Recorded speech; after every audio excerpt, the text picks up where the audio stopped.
Donc on va essayer de réfléchir. Vous avez lu le thème sur la fiche, non? Oui. Bon, dommage, j'aurais fait autre chose. Alors, donc c'est marqué au début de la paracha, Vayetse Yaakov, mi Beersheba, comme elle a dit le Rav, Vayelech Harana. Et après c'est marqué Vayivga Bamakom. Alors il a atteint l'endroit, un langage bizarre, Vayivga, comme il a trébuché sur l'endroit est venu à lui, lui il a été à l'endroit. Après c'est marqué Vayikar Me'avnei Makom, il a pris des pierres de l'endroit. Après c'est marqué Vayishkav Bamakom, il a dormi, il s'est allongé dans l'endroit. Alors pourquoi cette notion de Makom, de lieu, elle revient plusieurs fois? Vous entendez bien là? C'est pas trop fort? Il faut baisser un peu là. Donc pour essayer de comprendre cette notion, alors il y a un Rashi sur place. Il dit comme ça, Rabotenu Darchou, nos Chachamim, nos sages ont expliqué. C'est mieux là? Ah ben c'est bien. Et c'est marqué là-bas, Vaivga Lachon Tfila. Quand c'est marqué Vaivga, c'est un langage de Tfila, de prière. Comme c'est marqué dans Yirmiya, Ve'al Tifgabi, ça ne t'approche pas de moi, et ce langage de rapprochement. Vous avez vraiment besoin du truc là? Parce que là j'ai... Hein? Ah d'accord. C'est quelle marque? Placebo. Donc là, vous n'avez pas besoin du micro, si je comprends bien. Oui? Moi, ça m'évite la crampe, donc c'est aussi bien. Donc quand c'est marqué Ve'al Tifgabi, qu'Akshbouchou il s'adresse au prophète, vous entendez bien là-bas, non? Sinon, vous approchez au pire. On a une place pour les malentendants. Là. Donc, c'est marqué ne t'approche pas de moi, et là-bas, c'est un langage de prière. Maintenant, quelle est cette notion Pogea? Normalement, Pogea, en hébreu, c'est un langage fort, c'est presque un langage d'agression, d'accord? Vaivga. Alors il dit Velamadnu chez Tiken Filat Arvit. De là, on apprend que Yaakov Avinu, c'est lui qui a institué la prière de Arvit. Bon, pourquoi? Parce que c'était le soir, parce que la nuit est tombée, et d'un seul coup, Vaivga Bamakom. Donc, comme si on disait à ce moment-là, Yaakov Avinu, il s'est approché, d'accord? Il s'est approché d'Hachem, et c'est comme c'était la nuit, donc c'est la prière de Arvit. Il dit, après il dit, Veshina Akatouv, et pourquoi le passouk il a changé le langage? Au lieu de dire Vaïtpalel, vous pouvez marquer, il a prié. Vayater, il a prié, il y a des langages pour dire la prière. Pourquoi on a dit Vaivga? Il dit Velokata Vaïtpalel, on n'a pas écrit dans le passouk qu'il a prié. Les lamdecha, shekatsa lo haaretz, kemo, shemefaresh agmar, que la terre, elle s'est concentrée sous lui. D'accord? C'est-à-dire toute la terre, elle s'est mise en dessous de lui. Bon, alors c'est bizarre. Comment elle fonctionne cette notion-là? Qu'il y a un rapport avec la prière de Harvit. Bon, d'accord, c'est le soir, mais et qu'il y a un langage de Poga comme ça, et que ça, c'est un rapport avec le Makom. Alors comment ça marche? Alors en fait, la notion, en fait, c'est un cours très très long, mais je prends qu'une seule partie parce que je sais que je ne vais pas vous faire rater la prière de Shacharit demain matin. Donc, quand on dit que Yaakov, il a fixé la tfila de Harvit, il faut comprendre que les tfilotes, c'est un peu spécial. Vous savez qu'il y a 3 tfilotes par jour, et 3 fois, il y a une amida. Le principal de la prière, c'est l'amida, c'est la prière qu'on fait debout. Tout le reste, c'est une préparation pour arriver à l'amida, et ensuite essayer de se remettre émotionnellement du choc de l'amida. D'accord? C'est une montée et une descente. Ok. Maintenant, ce qui est bizarre, c'est qu'on l'appelle la prière de Shacharit, la prière du matin, la prière de Mincha, la prière de Harvit, mais en fait, c'est la même amida. Si vous avez eu l'occasion de vérifier, oui, c'est exactement le même texte. Maintenant, comment on peut appeler ça une prière différente puisque c'est le même texte? En fait, la logique, c'est que c'est le même texte, mais le contexte dans lequel la prière elle est faite, elle est différente. Pourquoi? Parce que maintenant, je vais prier le matin. Quand je prie le matin, maintenant, je rentre dans le matin. C'est-à-dire, c'est le début de la journée, il y a plein de défis, il y a plein de choses à faire, c'est une démarche. Après, il y a une prière de la mi-journée, d'accord? Avant la shkia, avant le coucher du soleil. Là, j'ai une autre relation avec les choses. Et il y a la prière du soir. La prière du soir, c'est la prière qui va nous accompagner pour pouvoir traverser la nuit. Donc, c'est pas du tout la même, en fait, c'est pas la même approche. C'est comme si on disait que le monde, c'est comme si quelqu'un il est sous l'eau, d'accord? Et il doit nager, et qu'il va s'étouffer puisqu'il est sous l'eau et dans un tunnel qui est complètement inondé. Mais à 3 reprises, il y a un endroit où il y a un creux, il y a de l'oxygène. Ouais. Donc il va prendre de l'oxygène et il va replonger. Donc il prend de l'oxygène à Shacharit et il replonge dans l'eau, c'est-à-dire dans l'obscurité, il replonge dans la matérialité jusqu'à Mincha. Après il reprend la force à Mincha et il replonge jusqu'à Arvit. Après, il reprend l'énergie Arvit et il replonge jusqu'à Shacharit. Ça veut dire que chaque prière, en fin de compte, c'est une bouffée d'oxygène qui va permettre à la personne de traverser la réalité. Et évidemment que la prière, elle ne va pas être la même si le texte il est le même. Mais la personne elle-même, quand elle s'approche de l'événement, puisque chacun d'entre nous, il a une réalité différente, chacun d'entre nous, il a une vie différente, chacun d'entre nous, il a des destinées différentes, des circonstances différentes. Ouais, c'est une maison de bonheur, de joie, de trucs. Là, ici, cette maison-là, il y a la maladie. Donc, cette maison-là, il y a le deuil. Cette maison-là, on prépare le fiançailles. On a l'anxiété du résultat d'un examen de cancérologie. Chaque maison, elle est différente. Donc, chaque prière, elle va être différente. Puisqu'encore une fois, la prière, c'est quoi?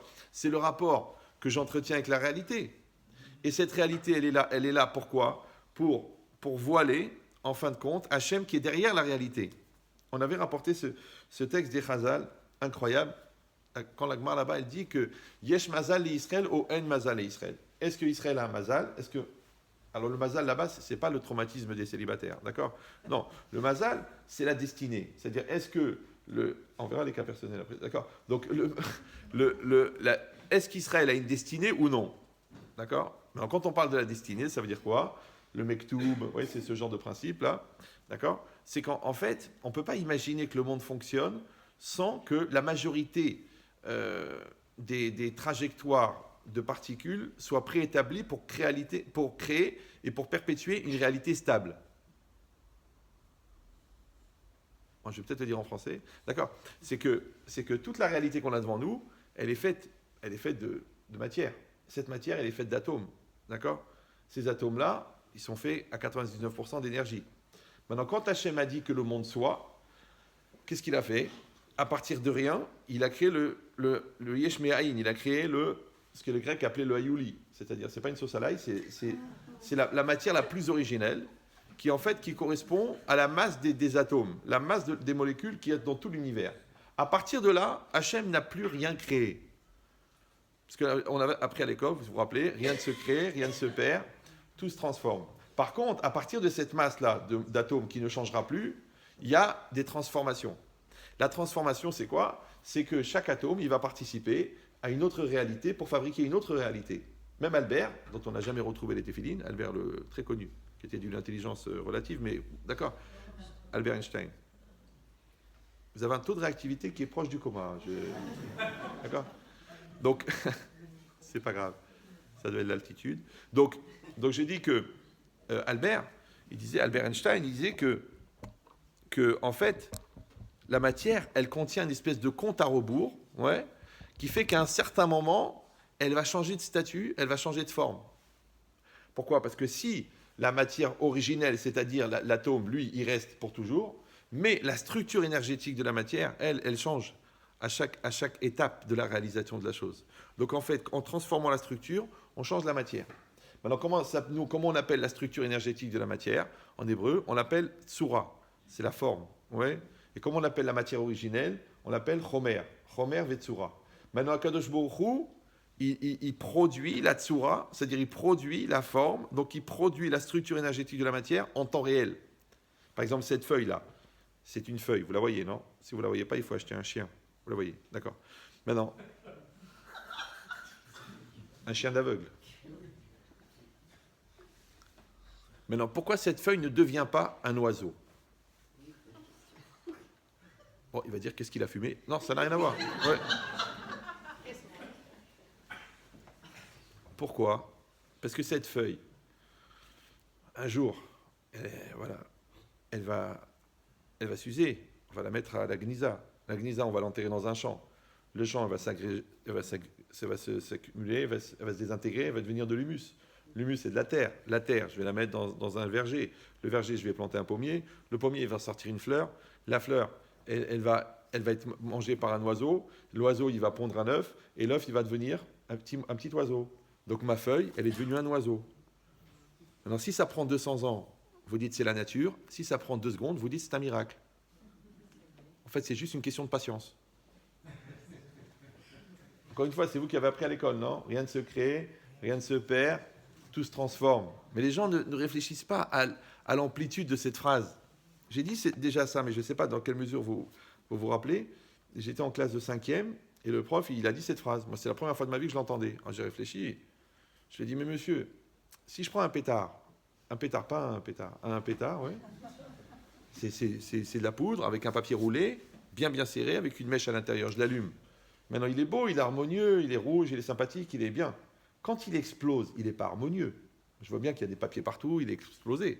Maintenant, je lui dis, si vous dites, vous, que la matière, elle est en permanence en transformation, ouais, puisqu'elle n'a pas été à nouveau créée, elle est seulement en train de se transformer, rien ne se crée, rien ne se perd, tout se transforme.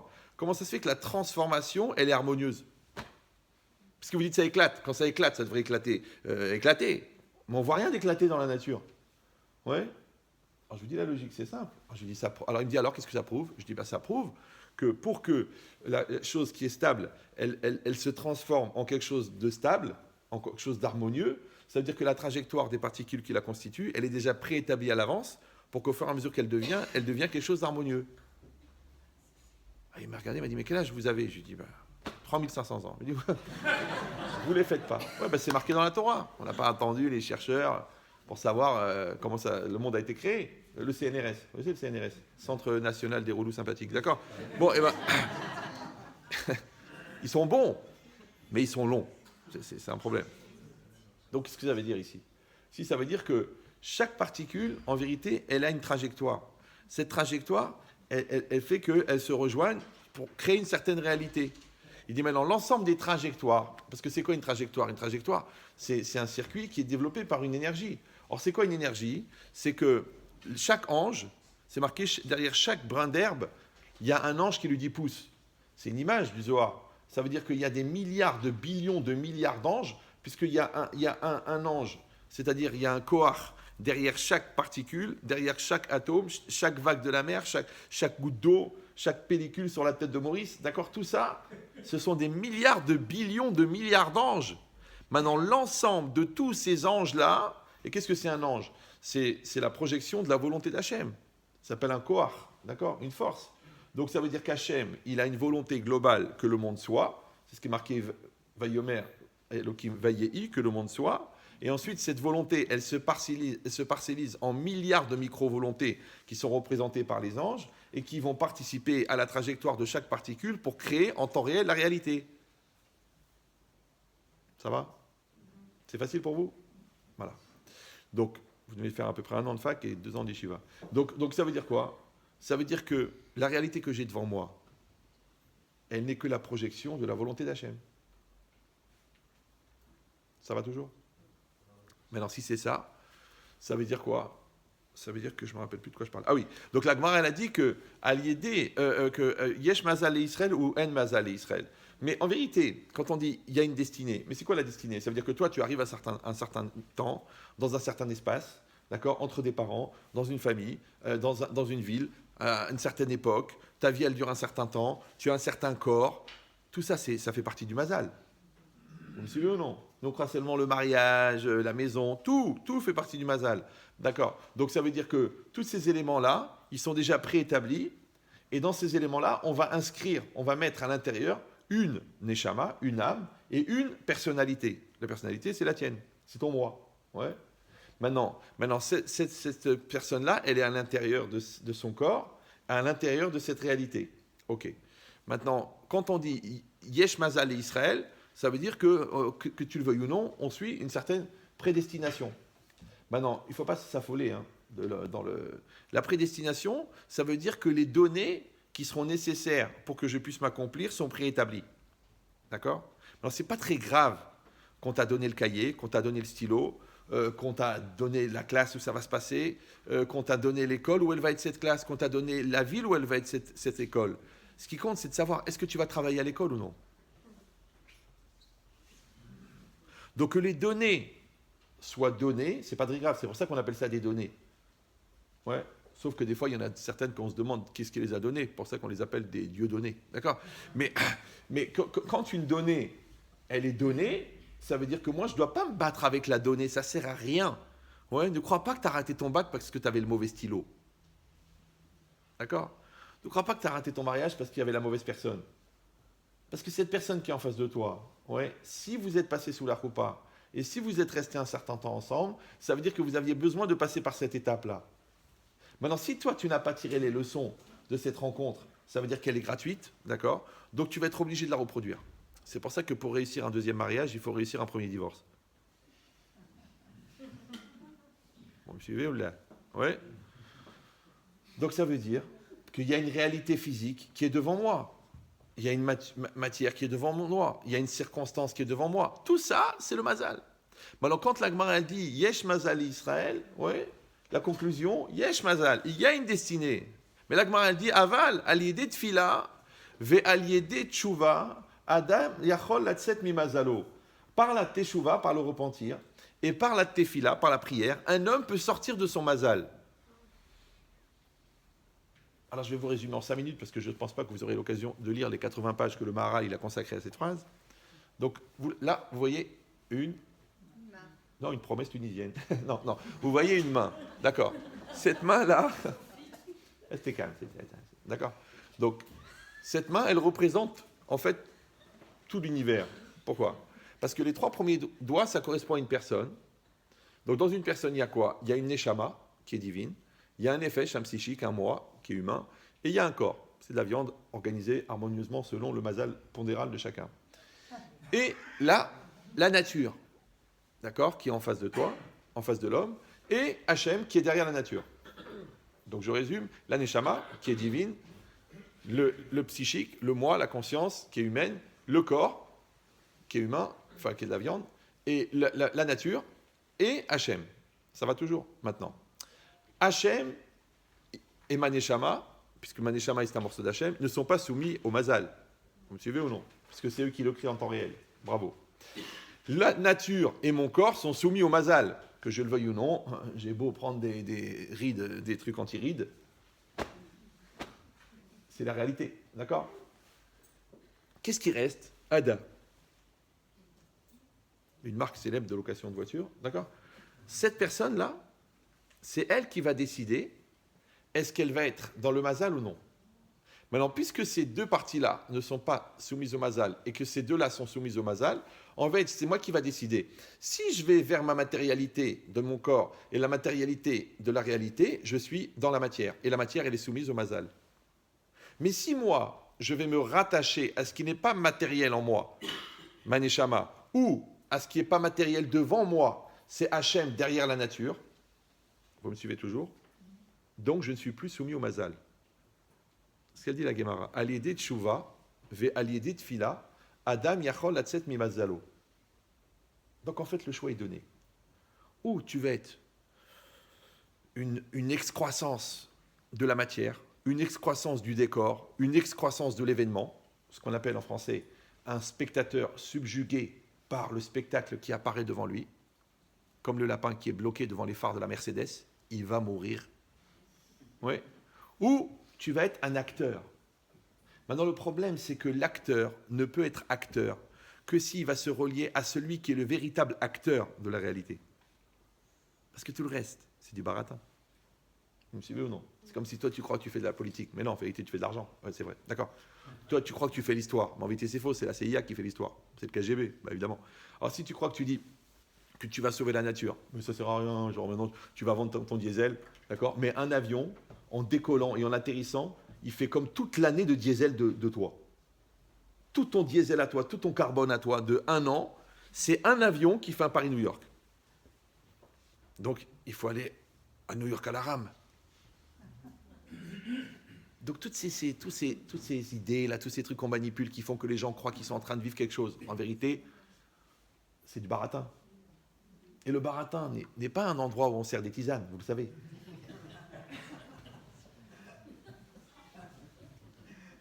Maintenant, nous, ce grand baratin-là, que l'autre il appelle le complot, que l'autre il appelle le Tralouel, que l'autre il appelle le PAC, c'est-à-dire le piège à... D'accord?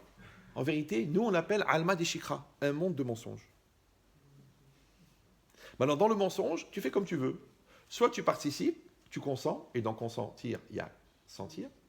D'accord? Soit tu ne rentres pas dans le shaker, tu ne rentres pas dans le mensonge. C'est comme tu veux. Comme des gens qui se mentent mutuellement. D'accord? La femme qui est offusquée que son mari la trompe, alors qu'elle, elle sait très bien qu'elle trompe son mari. Vous suivez ou non? L'enfant qui est offusqué, qu'on l'accuse d'avoir volé, alors qu'il sait très bien qu'il a volé. Bon, peut-être il est schizophrène, donc il n'est pas sûr que c'est lui, mais il sait en tout cas que c'est son corps qui l'a fait, mais il n'est pas sûr que c'est lui. Vous me suivez ou non? Donc c'est quoi l'idée? C'est que la personne, elle a une réalité devant elle. Cette réalité, elle s'appelle la vie. Maintenant, quand je prie, je m'adresse à qui? Je m'adresse à quoi? Et c'est quoi la prière? La prière, c'est un rapport avec la réalité. Maintenant, quand quelqu'un il a le souci pour son magasin, ou qui se casse la tête pour ses enfants, ou alors qui réfléchit à trouver le bon discours pour plaire au client, il est en train de prier en fait. Mais il prie la matière. Vous me suivez ou non? Il prie la matière. C'est pour ça qu'il croise des doigts. D'accord? Parce qu'on a fait une croix dessus. D'accord? Mais si la personne, elle dit, mais moi, je ne prie pas la matière, moi. Je prie Dieu. Et Dieu, il est derrière la matière. Donc le magasin, il est mal placé, mais moi, je prie Dieu. Dieu, il fait ce qu'il veut. Vous me suivez ou non? La maladie, elle est avancée, mais moi, je prie Dieu. Et la réalité, qu'est-ce qu'elle te fait? Elle te ramène toujours à la matière. Le médecin, il te dit, vous savez, c'est très, très avancé, on n'a pas vraiment d'espoir, il faut vous préparer, malheureusement, à une issue mauvaise. Et toi, tu rentres dans la matière. Ou tu dis, non, je veux pas, moi, je me bats. Moi, je me bats. Et après, il se passe des choses. Des fois, il se passe des choses. Les médecins eux-mêmes, ils disent, écoutez, franchement, on ne comprend pas. Est-ce qu'il s'agit du même patient? C'est rare, mais des fois, la tumeur, elle disparaît. Alors, à Lourdes, ça s'appelle un miracle. À Léger, ça s'appelle une surprise. Léger et Lourdes. Oula. J'ai besoin que vous réagissiez aux blagues pour que je sache si vous réfléchissez ou si vous dormez. Parce que des fois, vous me regardez comme ça, mais en fait, vous dormez. Mais si vous réagissez, j'ai compris que vous suivez. Si vous ne réagissez pas, c'est que vous êtes débrayé. Je veux dire, c'est que vous ne comprenez pas. Vous me suivez ou... D'accord. C'est-à-dire que moi, j'ai besoin de l'acuité intellectuelle que vous allez développer pour être sûr de ne pas rater la prochaine blague, pour introduire le niveau du prochain hidouche. C'est presque de la manipulation mentale. Sauf que c'est dans un projet positif, premièrement, et deuxièmement, qu'il y a une porte, si vous voulez vraiment sortir. Si vraiment vous vous sentez manipulé, vous pouvez sortir. Mais l'idée, c'est quoi? L'idée, c'est que, vous avez compris maintenant, que la prière, en fait, c'est un rapport avec la réalité. Donc le gars qui a peur que le client ne rentre pas, lui, il prie un Dieu qui s'appelle le client. D'ailleurs, on dit le client est roi. Mais celui qui dit, écoute, moi, je vais faire ma prière. Le client, il fait ce qu'il veut, il vient quand il veut, mais moi, je vais à la prière. Il prie un Dieu qui gère le client et qui gère le magasin et qui gère le fabricant chinois qui n'augmente pas le prix et le transporteur qui accepte de me faire confiance et la banque qui m'accorde le crédit. Lui, il gère tout. Et moi, je le prie lui. Ça veut dire que mon mazal, il est fixé, c'est vrai. Si moi, je me laisse prendre par le mazal. Et ça, en fin de compte, c'est quoi? C'est une orientation de la tête. C'est une orientation de l'esprit. C'est comme si ton conjoint, il te dit un mot méchant. D'accord? Toi, tu as deux solutions. Soit tu dis, écoute, il est vraiment odieux. Soit tu dis, bon, c'est vrai qu'il a perdu sa mère il y a 5 minutes. Bon, je sais que c'était votre grand désir, mais bon, d'accord. Donc, tu dis, donc, il est dans des circonstances difficiles. Qu'est-ce que ça veut dire que tu vas juger positivement? Parce que tu vas regarder plus loin que ta susceptibilité. Si tu t'arrêtes à toi, eh ben, tu te vexes. Si tu t'arrêtes à nous, tu dépasses, tu sublimes. En sublimant, qu'est-ce que tu as regardé? Tu as regardé l'essentiel. Tu as regardé ce qui donne un sens.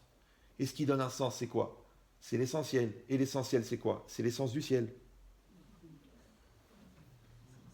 Maintenant, toute ta vie, tu dois chercher l'essentiel. L'essentiel de ton enfant. C'est pas qu'il a eu 8 ou il a eu 14. Ouais. C'est qu'il travaille. D'accord? C'est pas qu'il est marié avec une milliardaire ou il est marié avec une roturière. Non, c'est qu'il est heureux. Tu cherches toujours l'essentiel. Quand tu cherches l'essentiel, tu n'as pas de problème. Mais c'est ça le grand paradoxe. C'est qu'on, soi-disant, on cherche l'essentiel, mais on se nourrit de superficiel. Ouais. Encore un plus beau canapé, encore une plus belle voiture. Dommage d'acheter un cercueil tellement cher. C'est idiot, d'accord? Ouais, non, tu veux la chénifie de dernier cri, celle qui fait les glaçons. Mais c'est pour écouter de la musique. Tu mets un transistor, il y a de la musique. D'accord? Tu fermes les yeux, il y a de la musique. D'accord? Tu écoutes ton cœur, le cœur de la personne que tu aimes. C'est une symphonie. Écoute. J'aurais pu être poète, hein, mais... Non, j'en rajoute un peu pour les frustrer. D'accord? Mais c'est ça l'idée. L'idée, c'est que vous avez compris que le rapport que j'ai avec la réalité, en fin de compte, c'est la prière. Mais ça va dépendre jusqu'où elle va ma prière. Est-ce qu'elle s'arrête à la matière ou est-ce qu'elle dépasse la matière?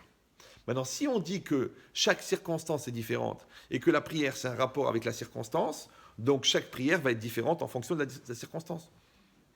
Donc, si vous voulez, non. Vous avez bien compris que le gars qui prie alors que tout va bien pour lui, c'est pas la même prière que le gars qui a un enfant qui est en train de partir. Et celui-là qui a sa femme qui est en train d'accoucher. Vous me suivez ou non? C'est pas du tout la même prière. Ah, tu dis, mais c'est toujours l'amida. C'est toujours l'amida. C'est la même amida. Ouais. Mais toi, tu es différent parce que la réalité, elle est différente. Donc, quand on dit que Abraham, Yitzhak et Yaakov, ils ont institué la prière, ouais, Abraham, il a institué la prière de Shacharit, l'autre, il a institué la prière de... Yitzhak, il a institué la prière de Mincha, et Yaakov, il a institué la prière de Harvit. Donc, ça veut dire quoi, instituer? De toute façon, la prière, c'est une mitzvah de la Torah. D'accord? Ok. Bon. Alors maintenant, qu'est-ce qui se passe? C'est qu'ils ont institué le temps de la prière. Prière du matin, prière de l'après-midi, prière du soir. D'accord? Et qu'est-ce que ça veut dire qu'ils ont institué? Ça veut dire qu'ils ont déterminé un canal qui s'appelle la prière du soir. Un canal qui s'appelle la prière du matin. Un canal qui s'appelle la prière de l'après-midi.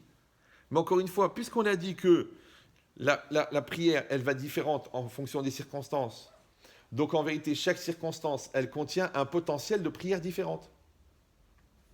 Maintenant, quand tu fais jour et qu'il fait beau, tu ne vas pas avoir la même prière que quand la nuit, elle tombe. Ce n'est pas la même prière. Pas du tout. D'accord? D'ici, c'est ça. Alors maintenant, on dit que Yaakov, lui, il a institué la prière de Harvit. Maintenant, nous, on est des quoi? On est des bénés Israël. Israël, c'est qui? C'est Yaakov. On est aussi des bénés Abraham. Mais on a des cousins déjà avec qui on a des soucis, d'accord? Des bénés Yitzhak. Et on est des bénés Yaakov. Ok. Maintenant, quand on dit que Yaakov, il a institué la prière du soir, c'est que Yaakov, il est parti pendant 22 ans chez Lavan.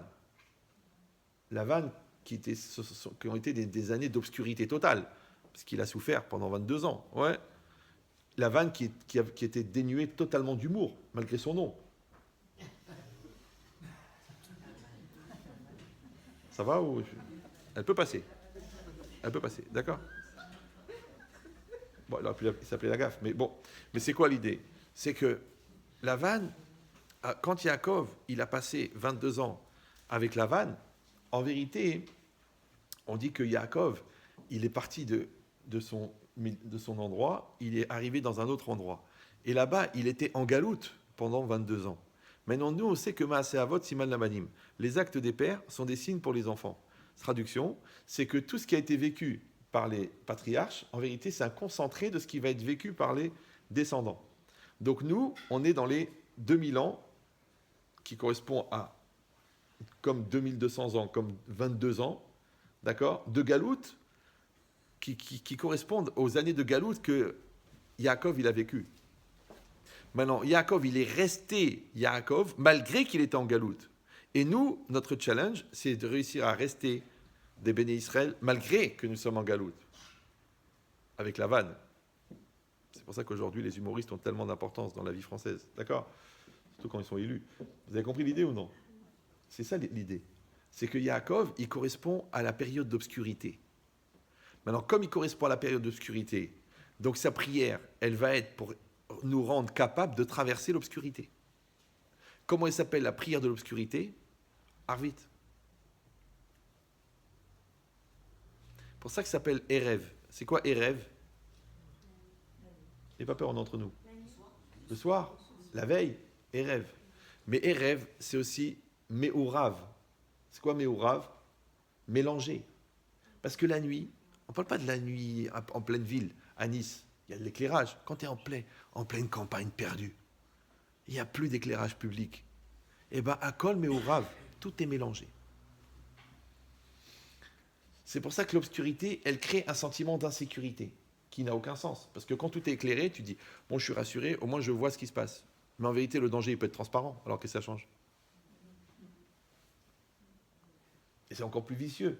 Parce que le danger, il est invisible, donc tu ne le vois pas. Quand le danger il est réel, on vient chez toi, on te massacre, on te truc, tu sais avec qui tu te bats. Mais quand le danger il est invisible, il rentre par l'ordinateur, il rentre par la télé, il rentre par les vitamines qui vont devenir légales bientôt. Oui. Donc tu vois pas le danger. Quel est le mal? Qu'est-ce qu'il y a? C'est en toute amitié. Mais quand même, le danger il rentre. Le danger invisible est plus dangereux que le danger visible. Oui. Maintenant, le problème, c'est que quand, dans les moments de lumière, il y a une approche avec la réalité. Et ça s'appelle shacharit. Mais quand c'est l'obscurité, il y a une autre approche avec la réalité qui s'appelle arvit. D'accord? Maintenant, quand on est dans le noir, on perd le sens de l'orientation. On ne sait pas où est-ce qu'on est. D'accord? On sait où est le parterre, a priori, parce qu'on le touche. D'accord? Le plafond, on n'arrive pas très bien à déterminer la hauteur. La droite et la gauche, on ne sait pas, mais on ne sait pas de quoi il est fait le chemin. Parce que peut-être qu'ici, il y a un trou, peut-être qu'ici, il y a un ravin de 1000 mètres de... Peut-être ici, il y a un mur, on ne sait pas, on est dans le noir. Puisqu'encore une fois, à Kol Meo Rav, tout est mélangé. Dans la vie aussi, des fois, la vie, on ne voit pas l'issue. Ouais, tu dis, je ne sais pas, il n'y a rien qui marche, le magasin, il ne prend pas, d'accord? Avec ma femme, je ne trouve pas de solution. Avec cet enfant, les 4 écoles, des psychologues, de la Ritaline, on a tout essayé, il n'y a rien à faire. Le gars, on ne sait plus quoi faire, on est perdu, on est dans l'obscurité totale. Ouais. Des fois, il y a même une obscurité éclairante. L'obscurité éclairante, c'est la culture. On va faire bientôt Hanouka, d'accord? Et Hanouka, on dit quoi? Que les Grecs, ils sont venus ve'ir shiru enehem chez l'Israël. Ils ont obscurci les yeux d'Israël. Il dit, mais comment ils peuvent obscurcir les yeux puisqu'ils amènent la philosophie? Et la philosophie, c'est la lumière. D'ailleurs, quand c'est revenu, les auteurs grecs sont revenus à la mode au XVIIIe, on a appelé ça le siècle des Lumières. Mais ça veut dire que c'était tous des allumés. Maintenant, pourquoi est-ce qu'on appelle la lumière? Pourquoi on l'appelle la lumière? Pourquoi? Parce que quand tu es un Visigoth, ou que tu es un Gaulois, ou que tu es un homme de Cro-Magnon, et qu'on t'appelle Platon, ouais, wow, c'est la lumière. Ouais. Mais quand toi, tu as la Torah, tu as le Talmud, tu as la Kabbalah, la philosophie, c'est de l'obscurité. Vous me suivez ou non? Ça s'appelle le contraste. C'est ça le problème. C'est que quand les gens se sont écartés de la Torah, quand les gens se sont écartés de l'étude, parce que pour la grande joie de chacun, on les a libérés des ghettos. Mais quand on les a libérés des ghettos et qu'on leur a donné le statut de citoyen, eh ben ils sont rentrés à la fac.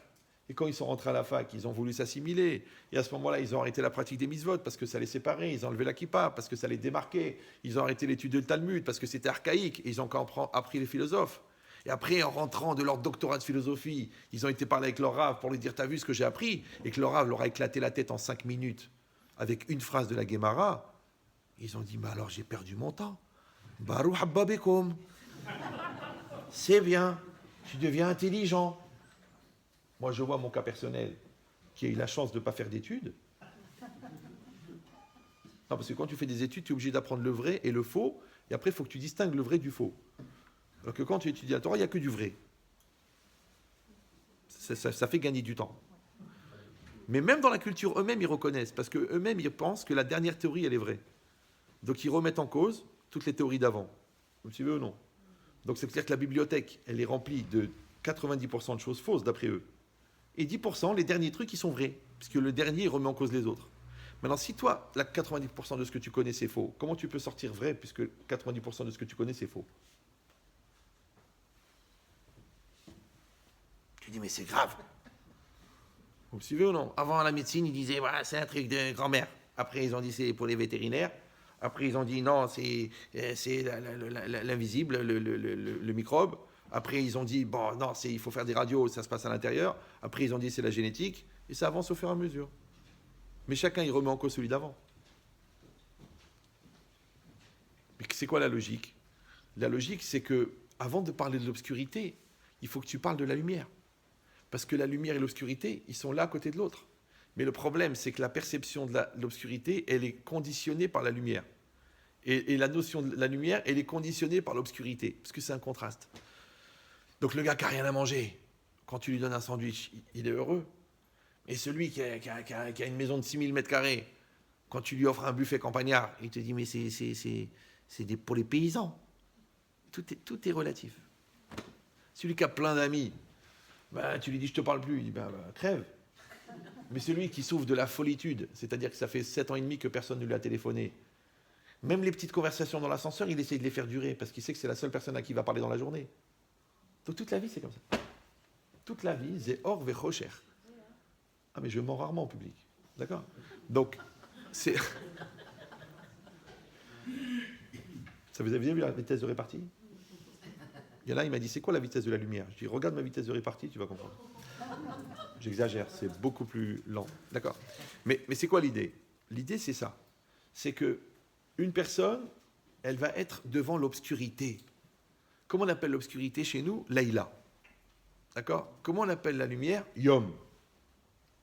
Maintenant, c'est quoi le Yom? On croit que le Yom, ça veut dire la journée. Non. Le Yom, qu'est-ce qu'elle dit la Gemara dans Psachim, Davbet, Amoud Aleph?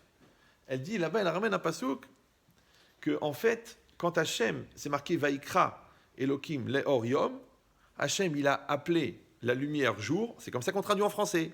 Mais la Gemara a dit non, il ne faut pas dire que Hachem, il a appelé la lumière jour. Non, Vaikra, pas dans le sens de appellation, dans le genre d'appeler. Il a appelé, comme je t'appelle. Tu m'appelles? Oui, je t'appelle. À quoi, tu me donnes une appellation? Non, je t'appelle. Ah, excuse-moi. Donc, Vaikra, Elohim, Laor, ça veut dire Hachem, il a appelé la lumière. Il a dit, oh, toi, la fonction lumineuse, ouais, viens pour servir quand? Yom. C'est-à-dire qu'il y a une périodicité qui s'appelle les 12 heures de jour, ouais, dans lequel va s'exprimer un phénomène qu'on appelle la lumière. Je ne sais pas si vous me suivez. Donc ça veut dire qu'il faut séparer 3 éléments. Il y a un élément qui s'appelle le soleil, qui est censé produire de la lumière. Il y a un élément qui s'appelle la temporalité, qui est dans une grille de 12 heures dans laquelle peut s'inscrire un événement. Et il y a une notion qui s'appelle la fonction éclairante, qu'on appelle vulgairement la lumière. Donc Hachem, il a dit, attention, à la fonction éclairante, de s'établir dans un espace temporel de 12 heures, ouais, au moment où le soleil va apparaître.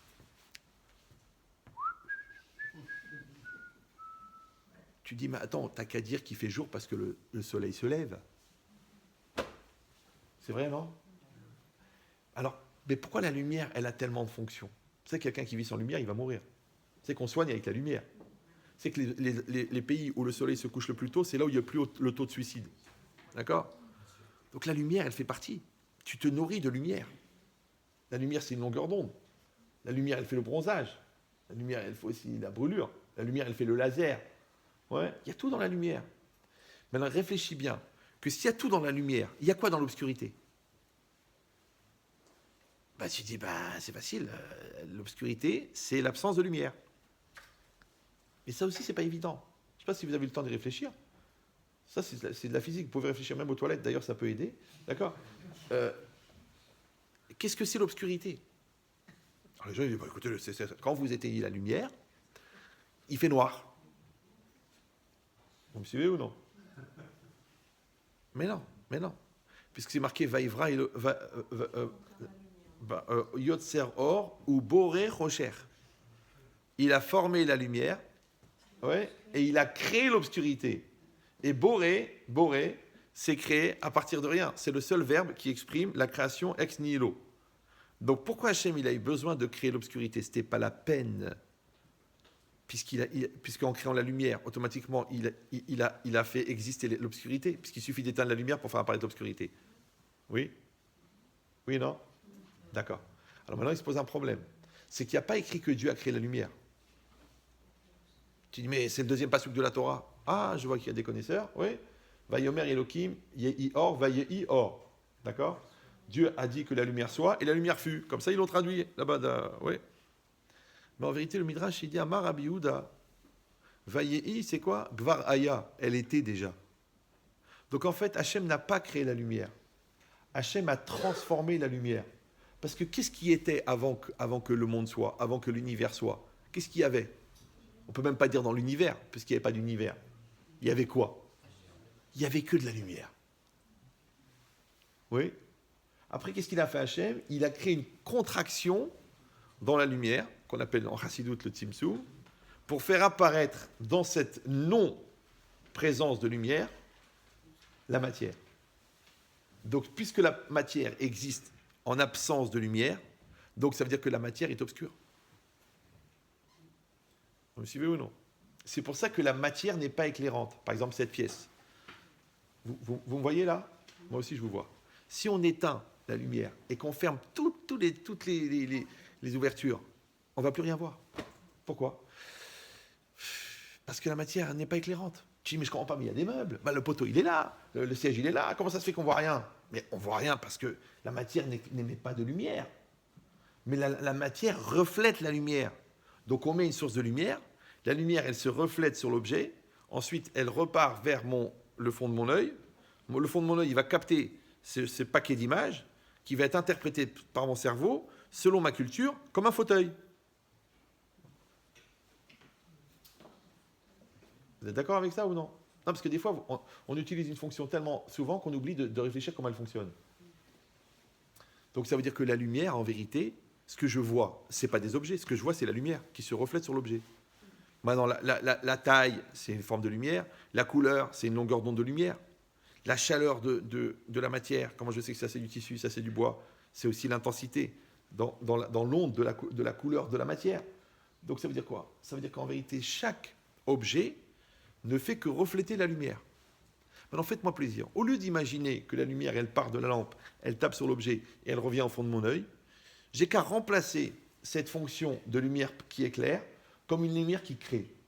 D'accord? Imagine que ce rayon de lumière, au lieu d'éclairer la matière, il crée la matière. Et en même temps, il me donne la conscience que la matière existe. Je sais que c'est un peu abstrait, mais vous arrivez à rester concentré ou non? D'accord? Eh bien, c'est marqué dans les Sfarim. Orot Zeretzonot. La lumière, c'est la volonté. C'est qu'en fait, comment Hachem crée le monde? En envoyant un rayon de volonté. Mais ce rayon de volonté, il est symbolisé par la lumière. Maintenant, la conscience que j'ai de l'objet, elle vient aussi du fait que j'ai la capacité de concevoir l'objet. J'ai la capacité d'être conscient de l'objet. Mais d'où vient cette conscience? De mon cerveau. Mais le cerveau, c'est de la viande. En fait, elle vient de la Neshama. Et la Neshama, elle est quoi? Elle est divine. Donc la Neshama, elle me donne la perception de la réalité, d'accord? Donc de la volonté d'Hachem qui crée la réalité. Et en même temps, Hachem, il crée la réalité. Donc il y a un lien entre la volonté d'Hachem de créer la réalité et la conscience que j'ai de la réalité. Mais alors, plus je vais avoir conscience que Hachem crée la réalité, plus je vais avoir une lecture de la réalité qui est différente. C'est pour ça que les Mekoubalim, quand ils voient la volonté d'Hachem qui crée la matière, en changeant les formules de cette volonté, ils changent la matière. Alors eux, ils ont appelé ça l'alchimie, et nous, on appelait ça les miracles. C'est ce qui est tzadikim, ils jouent avec la matière, les Mekoubalim, d'accord? Super. Mais ce qui est intéressant, c'est que si je dis que, aussi, moi, en regardant la matière, ma conscience de la matière, elle crée la matière, ça va toujours? Ben ça a été aussi confirmé dans la physique quantique. Que la conscience que j'ai d'une réalité, elle crée la réalité. Et si j'ai une autre conscience de la réalité, je crée une autre réalité. Alors eux, ils appellent ça la conviction, l'autre, il appelle ça la conscience, et nous, on appelle ça l'association de l'homme à Dieu dans la création de la réalité. Ça va toujours? Maintenant, si je dis que la prière, c'est cette conscience que j'ai, que Hachem, il est derrière la réalité, plus je vais avoir conscience que Dieu est la réalité, plus la réalité, elle va être fonction de la conscience que j'en ai. Maintenant, normalement, un juif, il doit penser « En od milevado ». Il n'y a pas d'autre que lui. Tu dis « Mais attends, il y a quand même la matière, il y a quand même la rue, il y a quand même la menace iranienne, il y a quand même… Non, En od milevado ». Il n'y a rien d'autre que lui. Maintenant, plus moi, je vais augmenter ma perception de sa réalité, plus la réalité, elle va me sembler dérisoire. Par contre, le contraire, si moi, je m'inscris dans une réalité qui est trop forte, parce que je dis, écoute, vous savez comment ça se passe, il faut être réaliste, d'accord? Il faut être pragmatique, ok. Et bien, cette réalité, elle m'étouffe, cette réalité, elle m'angoisse, à tel point qu'elle m'enlève même l'espoir. C'est pour ça que dans la vie, il y a des gens qui sont réalistes et des gens qui sont idéalistes. Les gens idéalistes, ils voient au-delà de la réalité. Les gens réalistes, ils sont condamnés par la réalité. Maintenant, nous, on prie, donc on est idéaliste, donc on a de l'espoir. Alors que l'autre, il voit la réalité. Il te dit, écoute, la réalité, c'est la réalité. Donc, il n'a pas d'espoir. C'est pour ça qu'on dit que les optimistes sont des créateurs et les pessimistes sont des observateurs. Maintenant, tu décides dans la vie. T'es un observateur ou un créateur. Maintenant, si tu es un créateur, c'est parce que tu es lié au créateur. Et le créateur, il crée la réalité. Il te dit, tu veux être associé avec moi pour créer la réalité? Allez, viens, on y va. Parce que tu as un idéal. Si tu dis, franchement, je n'ai pas d'idéal. Moi, ce qui compte, c'est si Dieu veut dire que Dieu me prête vie, d'assister à la fin de la Coupe du Monde, de ne pas mourir avant les soldes, et que je trouve la jupe que je l'ai repérée à 800 €, que je la trouve à 200. Blonné d'air. Je dis, enfin, mon amour, il n'y a pas que la jupe dans la vie. Il n'y a pas. Oui, mais moi, c'est cette jupe que je veux. Donc, elle va revenir en guilgoule de boutonnière. Elle va te réincarner dans un pantalon. Parce que toute sa vie, c'était son image. Et celui-là, il va revenir en ballon de foot. Réincarné au Brésil. Et qu'est-ce qu'il va prendre dans la tête, lui qui sait toute sa vie, il s'est plaint, mais qu'est-ce que j'ai pris dans la gueule? Ah ben là, il va en prendre. Là, il est un ballon. Il va en prendre dans la tête. Et le ballon, il est rempli de vide. Donc là aussi, la ressemblance, elle est complète. Parce que le vide attire le vide. Parce que comment 80 000 personnes, ils peuvent suivre 11 mecs qui courent après de l'air? Plus les 19 millions qui suivent à la télé. Plus les 30 millions qui revoient la diffusion. Plus les 42 qui achètent la cassette en commémoration. Ça, c'est le vide à la puissance du vide.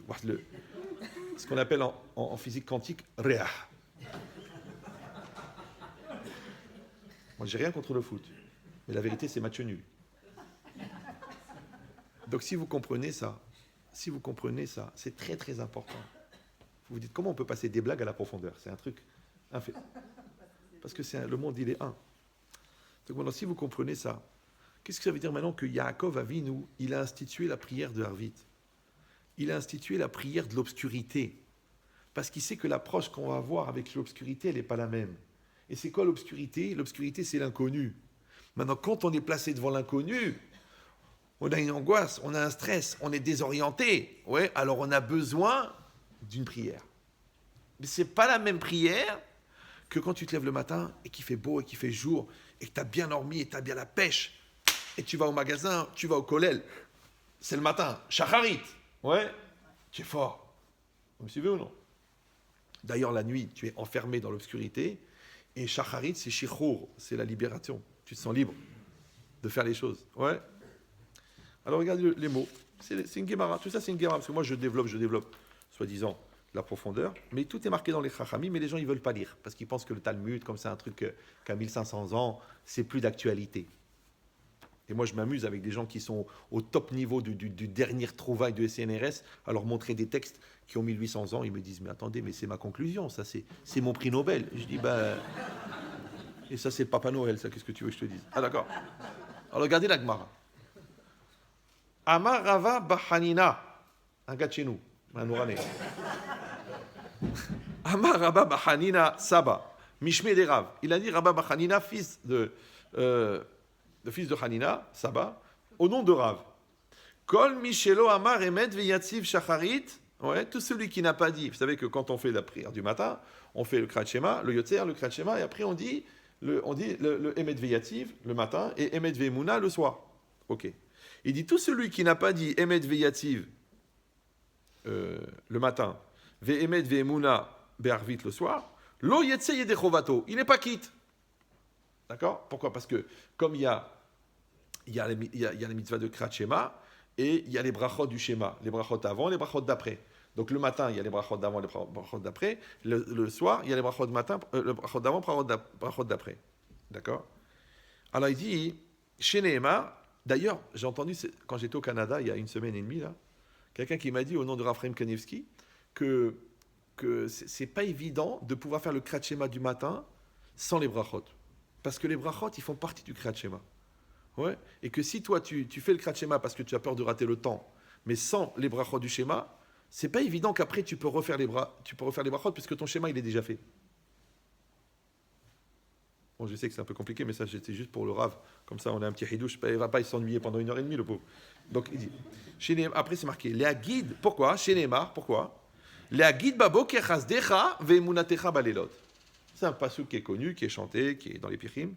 Le'agid baboker chasdecha, pour raconter, pour dire baboker le matin chasdecha, tes bontés, ve'emunatecha balelot, et ta croyance, ta confiance, balelot la nuit. Ok. Donc qu'est-ce qui est marqué ici? Un pasuk qui parle du jour et de la nuit. Boker, c'est le jour. Laïla, c'est la nuit. Qu'est-ce qu'on a dit? De là, on apprend que celui qui ne fait pas Emet Ve'emuna le soir, il n'est pas quitte de la mitzvah. Il n'a pas rempli son obligation. On dit maintenant, c'est quoi Emet Ve'emuna? Ouais, par rapport à Emet Ve'yativ. Alors Rashi, sur place, il explique, on s'écrit en très petit, il dit comme ça. Ou birkat Emet Ve'yativ kula al hesed. Et la bénédiction de Emet Ve'yativ, elle est entièrement consacrée à la bonté. Chez Asa Imavotenu, qu'Hachem a fait avec nos pères.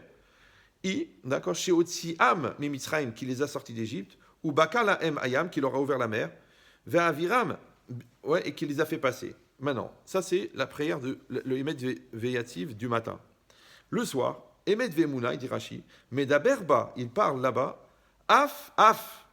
C'est Rashi, hein, il ne parle jamais pour rien. J'ai dit Rachid, attention, parce que là, qui pense que c'est Rachid. Af, à la atidot, aussi sur les choses à venir, dans l'avenir. Chez Anou Metzapim, que nous espérons. Chez Kayem Lanou, qu'il va nous accomplir. Aftachato, sa promesse. Ve'emunato, c'est-à-dire sa fidélité, à quoi nous croyons. Les Gaolenu, de nous délivrer. Miyad Melachim, de la main des rois, c'est-à-dire de la galoute. Ou Miyad Aritzim, de ceux qui nous font souffrir. Velasum nafshenu bachaim, de nous donner la vie, ou l'adrichenu, de nous amener, de nous cheminer al bamotoy venu, d'accord, sur la mort de nos ennemis. Kol ele anissim atadirim tamid, sur tous ces miracles qui arrivent continuellement. Vous avez entendu ce qui est marqué? Ouais. Qu'est-ce qu'il a dit Rashi? Rashi, il a dit que la prière du jour, ouais, elle demande Emet Ve'yativ. La prière du soir, elle demande Emet Ve'emuna. Pourquoi? Emuna balelot. C'est quoi la nuit? La nuit, on a dit, c'est pas seulement le moment où le soleil se couche. La nuit, c'est une réalité physique, d'accord, qui s'appelle l'obscurité. Maintenant, la nuit, c'est quand tu comprends rien dans ta vie. La nuit, c'est quand tu sais pas comment tu vas t'en sortir. La nuit, c'est quand tu trouves pas de solution encore avec le magasin, on a dit, avec ton conjoint, avec cet enfant. C'est la nuit. À ce moment-là, il n'y a que la Emouna qui peut marcher. Pourquoi? Parce que tu peux pas te fier à ce que tu vois, parce que tu vois rien. Vous comprenez ou non? Comme les gens qui écoutaient. Alors là, je suis dans le noir complet. Là, je comprends plus rien. Là, je sais pas où je vais. Je sais plus où j'en suis. Je suis très mal. Je suis tout mélangé dans ma tête. Les gens, ils sont perdus. Pourquoi ils sont perdus? Parce que c'est l'obscurité. Encore une fois, l'obscurité, c'est quoi? C'est un niveau de flou. Parce que les choses, elles sont nettes. Après, tu bouges un peu. Tu as du mal à te concentrer, ça se mélange. Après, tu mélanges encore un peu plus les couleurs. Après, tu mélanges tellement les couleurs que tu vois plus rien. La preuve, c'est que si vous prenez une plaque, et vous mettez dessus de la gouache, vous mettez du blanc, du jaune, du marron, du vert, de l'ocre et du rouge et du bleu, et vous le faites tourner, ça fait du noir. Donc c'est quoi le noir? Le noir, c'est l'amalgame de la rumba. Ouais. Ça veut dire que si tu sépares les problèmes, tu les règles, mais si tu les amalgames, ça devient l'obscurité. Vous me suivez ou non? Comme le gars, il sort, et puis il accroche sa veste, il déchire le costard, la porte se claque, il se rappelle que les clés sont à l'intérieur, mais juste il était parti rechercher quelque chose, donc il avait laissé les enfants dans la voiture, et par mesure de sécurité, il a fermé la porte, et les clés de la voiture sont accrochées avec les clés de la maison, donc c'est dans la maison, et les enfants ils sont dans la voiture, et le costard il est déchiré, et il reçoit un coup de fil, sa femme lui dit je te quitte, son patron il lui dit c'est fini, je ferme la boîte. Maintenant, si tu prends les éléments séparément, il va se rappeler qu'il a une clé chez le voisin, il va ouvrir la porte, il va prendre la clé de la voiture, il va sortir les enfants, il appelle son patron, il dit va chez ta mère, de toute façon je voulais te quitter. Ouais. Et sa femme, il lui dit ouf, quelle joie. D'accord. Donc ça, j'exagère, mais si peu. D'accord. Donc c'est quoi l'idée? C'est que, tu vois, le problème, il n'est pas grave. Mais il est grave parce que tu l'amalgames. C'est comme ça qu'on voit la différence entre les enfants et les adultes. Les enfants, ils ont pas de recul. Les adultes, ils ont du recul. Maintenant, quand tu as la tête collée au problème, même quelqu'un qui sait lire, qui sait vraiment lire, le gars, il a même une licence de littérature, quand vous lui collez la feuille ici, il n'arrive pas à lire. Tu dis, mais lis, soi-disant monsieur prix de la lecture de la ville de Paris. Mais lis.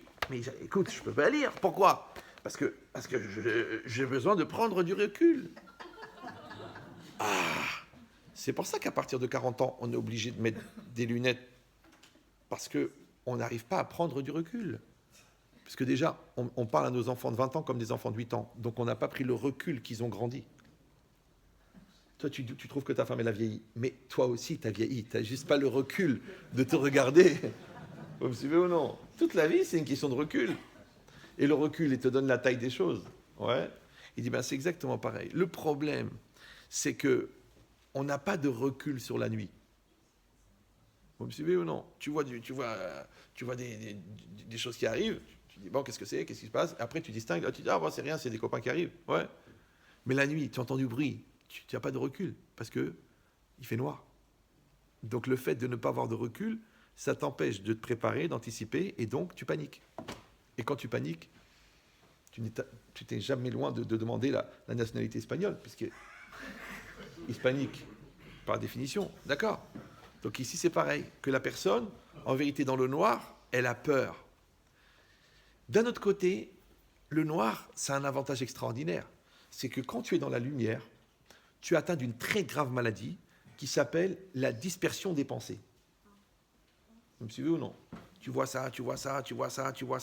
Ouais. Et une des forces du Yetzer Hara, c'est justement Bilboul à des hautes. C'est-à-dire que ton esprit n'est pas concentré. Avant, comment ça se passait ? Tu marchais dans la rue, tu vois quelqu'un que tu connais. Après, tu vois une belle affaire. Après, tu vois un appartement à louer. Après, et ça t'empêche de te concentrer. D'accord ? Après, ils ont créé la télévision. Donc maintenant, tu vois ça, tu vois ce qui se passe ici, tu vois ce qui se passe ici. Du coup, tu es angoissé parce qu'il y a des gens qui souffrent en Tchétchénie. D'accord ? Alors que ta fille, à toi, elle est avec un Tchétchène dans la chambre, là. Mais tu as pas la tête à ça parce que tu es déjà soucieux de l'avenir de l'univers. Mais ton univers à toi, déjà, tu te rends pas compte de ce qui se passe. Ah, mais là, elle fait ce qu'elle veut, elle a 14 ans, d'accord. Après, ils ont créé Internet. Alors, c'est encore pire. Et après, ils ont créé la plus grave maladie, le téléphone. Le téléphone. Oui, en moyenne, ils ont dit que quelqu'un il vérifie 400 fois. Est-ce qu'il a des messages ? Est-ce qu'il a un truc ? Est-ce qu'il a une notification ? Est-ce qu'il a des amis ? Est-ce qu'il a des trucs ? Est-ce qu'on lui a envoyé un truc ? Qu'est-ce qui s'est passé là-bas ? Qu'est-ce qui s'est passé là-bas ? Qu'est-ce qui s'est passé là ? Il passe sa journée à regarder. On appelle ça l'addiction. Et c'est fait pour être viral. Vous savez que les fondateurs, dans le Silicon Valley, les fondateurs du système smartphone, ils n'ont pas de téléphone. Et ils interdisent à leurs enfants d'en avoir. Et ils ont compris, dans contribuable, il y a billable. D'accord ? Donc, il a compris que ça rend cinglé la personne. Et c'est fait pour. C'est fait pour ça. Parce que le gars, il se réveille avant de faire l'Netiat Yadayim, il regarde son téléphone. Il finit la prière, trac, il allume son téléphone. C'est normal. Pourquoi ? On ne sait jamais. Peut-être qu'il est arrivé rien. Et ça, je ne voudrais pas le rater. Mais réfléchissez maintenant. Moi, je ne vais pas parler, Internet, pas Internet, iPhone, téléphone. Non, moi, je parle du fait que la personne, elle est plus libre. Est-ce que vous avez un téléphone ? J'en ai 2. Mais je me travaille. Non, parce que c'est un pour filmer, un pour diffuser. Mais j'en ai un 3e. Ça s'appelle le Pétah. Eliaou. Celui-là, il est sans fil aussi. Ouais. Mais qu'est-ce que ça veut dire ? Venez, on réfléchit. Ouais. Vous savez, maintenant, il raconte ça, que c'est une famille à table. Moi, j'ai vu ça à Montréal. Une famille à table, tout le monde était avec un téléphone. Ils ne parlaient pas entre eux. C'est-à-dire que quand il voulait savoir si sa femme elle avait aimé le repas, il lui envoie un texto.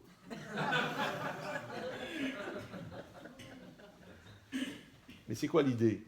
Venez, on réfléchit. Oubliez maintenant le business et le développement et l'argent généré et le Facebook. Non, regardez, imagine, c'est le Yetzer Hara qui organise ça. Quel est son intérêt à lui ? Ikar, Avodat, Yetzer Hara, les balbel et Tadéot. C'est quoi le principal objectif du Yetzer Hara ? C'est d'embrouiller l'esprit. Maintenant, plus les gens ils sont embrouillés, moins ils ont du temps de se concentrer à ce qui est essentiel. Parce qu'aujourd'hui, vous savez qu'il y a des gens qui arrêtent les études parce qu'ils sont toute la journée en train de jouer avec leurs trucs.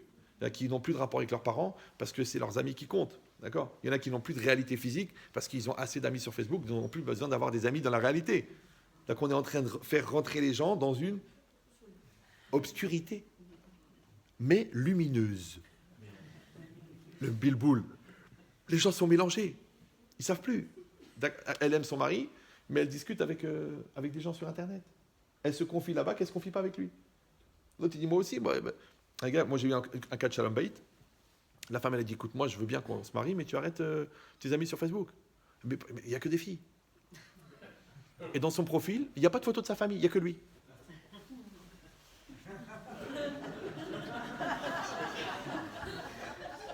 Alors sa femme, du coup, quand elle veut draguer son mari, elle lui envoie un faux profil à elle sur le... Et elle espère qu'elle va sortir avec son mari un jour. Mais de quoi on est en train de parler? Ça, c'est une obscurité lumineuse. Donc les gens, ils croient que l'obscurité, encore une fois, c'est quoi? C'est le noir. Mais non, Erev, c'est Meourav. Maintenant, quand tu es mélangé, parce que d'un côté, tu aimes ta femme, mais d'un autre côté, tu es amoureux de ta secrétaire. Ouais, d'un côté, tu vas t'investir avec tes enfants, mais tu es pris par tes jeux. D'accord. D'un côté, c'est important d'avoir la croyance en Dieu, mais d'un autre côté, tu es addict au poker. En fait, tu es mélangé. Tu dis non, ça c'est un loisir, ça c'est une détente, ça c'est... Comme les gens qui fument des joints, ils te disent c'est lire votre Shabbat. Non. On ne peut pas se préparer à Shabbat le mardi après-midi. Tu mets même dans l'année, il y a un mois de juin. Oui, mais toi, il y a 10 juin par jour. C'est-à-dire que tu as raccourci l'année en une journée. Ouais. Et tu vois bien que la personne, elle sort de la réalité. La preuve, c'est qu'à chaque fois que tu vas en parler, elle te dit shit.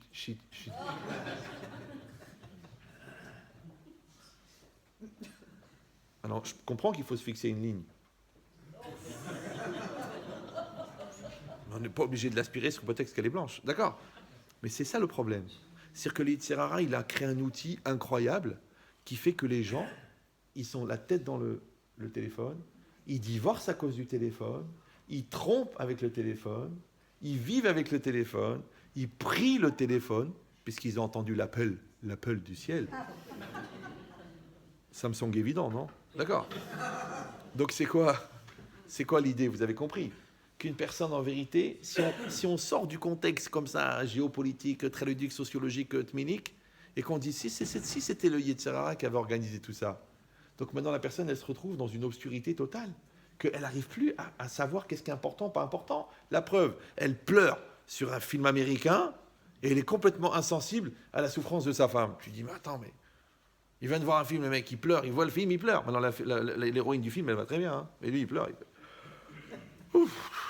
Après, il rentre à la cuisine, il voit sa femme en train de pleurer, il lui dit, t'arrêtes ton cinéma.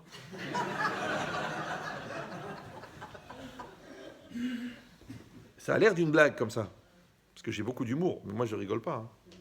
Ils ont dit que, statistiquement, c'est prouvé, que les Français vivent physiquement, psychologiquement, à 87%, l'intrigue des séries télévisées qui suivent, plus que leur réalité. C'est que les gens, ils vont réaliser la virtualité du cinéma, mais ils vont virtualiser leur réalité. Et c'est normal, parce que déjà, même un mec qui n'a pas la télé, il est dans le déni de la réalité, il est dans le déni de la remise en cause, il est dans le déni de l'obligation de grandir. Alors si en plus tu lui donnes où aller pour éviter d'avoir assumé la réalité, c'est sûr qu'il va y aller. C'est pour ça que quand on veut attraper un serpent, vous savez comment on fait pour attraper un serpent? Vous savez pas? On met un trou devant. Vous mettez un sac, le serpent il rentre dans le sac. Parce que le serpent c'est le Yetzer Hara, il va toujours dans le trou. D'ailleurs, il va t'amener au trou. D'accord? Donc c'est quoi la logique? La logique, c'est ça, c'est l'obscurité. Donc Yaakov Avinu, il a dit, je vais vous donner une prière pour l'obscurité. Cette obscurité-là, qui nécessite une mida extraordinaire qui s'appelle Emouna. Et c'est quoi la Emouna? Parce que Emouna Techaba Lelot, la Emouna, c'est la croyance. La Emouna, c'est l'espoir. Ouais. Parce que ce qu'il a dit, chez Atidim, les choses qui vont arriver. D'accord? Maintenant, c'est quoi l'espoir? C'est quoi la Emouna? La Emouna, je donne une définition pour ceux qui prennent des notes. La Emouna, c'est l'espace que tu crées dans ton présent pour que ton futur existe. Je répète, pour les personnes un peu lentes. Il paraît que c'est l'accouchement qui fait ça. D'accord? Donc, non, ça fait des trous dans le mental. Ça s'appelle les mentales. Donc, l'espoir, la Emouna, c'est l'espace que je crée dans mon présent pour que mon futur existe. Aujourd'hui, on est le 14. J'espère que les choses vont bien se passer le 17. Mais le 17 n'est pas là. Le 17, il est dans le noir. Maintenant, pour qu'il se passe quelque chose le 17, il faut que j'y croie le 14. Vous me suivez ou non? C'est comme si le gars il vient chez moi et dit « Chétri, j'en peux plus, ma femme, mon mari... » Je dis « Attends. Tu crois à ton couple ou tu crois pas? Tu crois à l'avenir ou tu crois pas? » Donc c'est quoi la croyance? La croyance, c'est de donner une réalité aujourd'hui à quelque chose que je vérifierai plus tard. C'est ça croire. Maintenant, si toi vraiment tu crois pas à l'avenir de ton couple, c'est pas la peine de venir faire du shalom bayit. Donc tu dis j'y crois.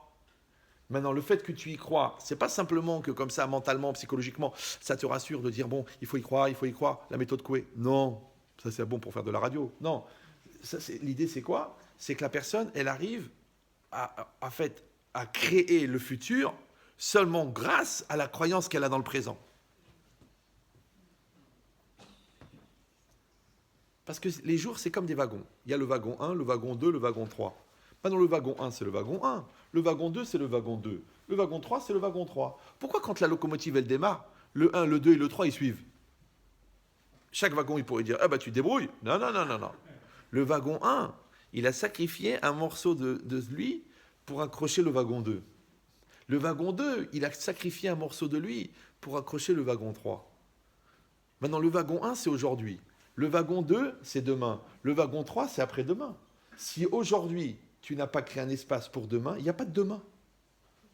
Donc si tu ne crois pas, toi, que ton enfant peut réussir, même si tu lui dis « j'ai confiance en toi, ça va aller si Dieu veut », mais au fond, tu ne crois pas. Tu dis « il est brêle, il est nul, c'est toute la famille de ma femme ». D'accord? Donc, tu ne pourras pas. Ça ne marchera pas. Pourquoi? Parce que comme tu n'y crois pas, écoute bien, comme tu n'y crois pas, lui, il ne rentre pas dans la réalité réalisée, puisque tu n'y crois pas.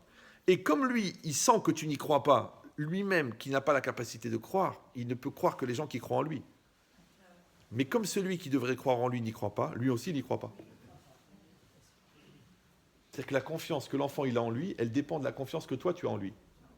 Mais le problème, c'est que la confiance que toi tu as en lui, elle dépend de la confiance que toi tu as en toi. Khlet al-Denia. As. Oh là, vous allez tous me donner 80 € parce que là, on est en train de faire une séance de thérapie. D'accord? Vous avez compris l'idée ou non? Non, ils ont dit oui pour les 80 €. Ah, moi, je note. Hein, de toute façon, je reconnais tout le monde. Personne ne sort. Hein, d'accord? Donc, c'est quoi l'idée? L'idée, j'ai un psychologue qui m'a dit tu nous fous le travail en l'air. Tu fais 3 ans de thérapie en 2 heures de cours. Ça suffit. Laisse-nous payer la piscine. D'accord?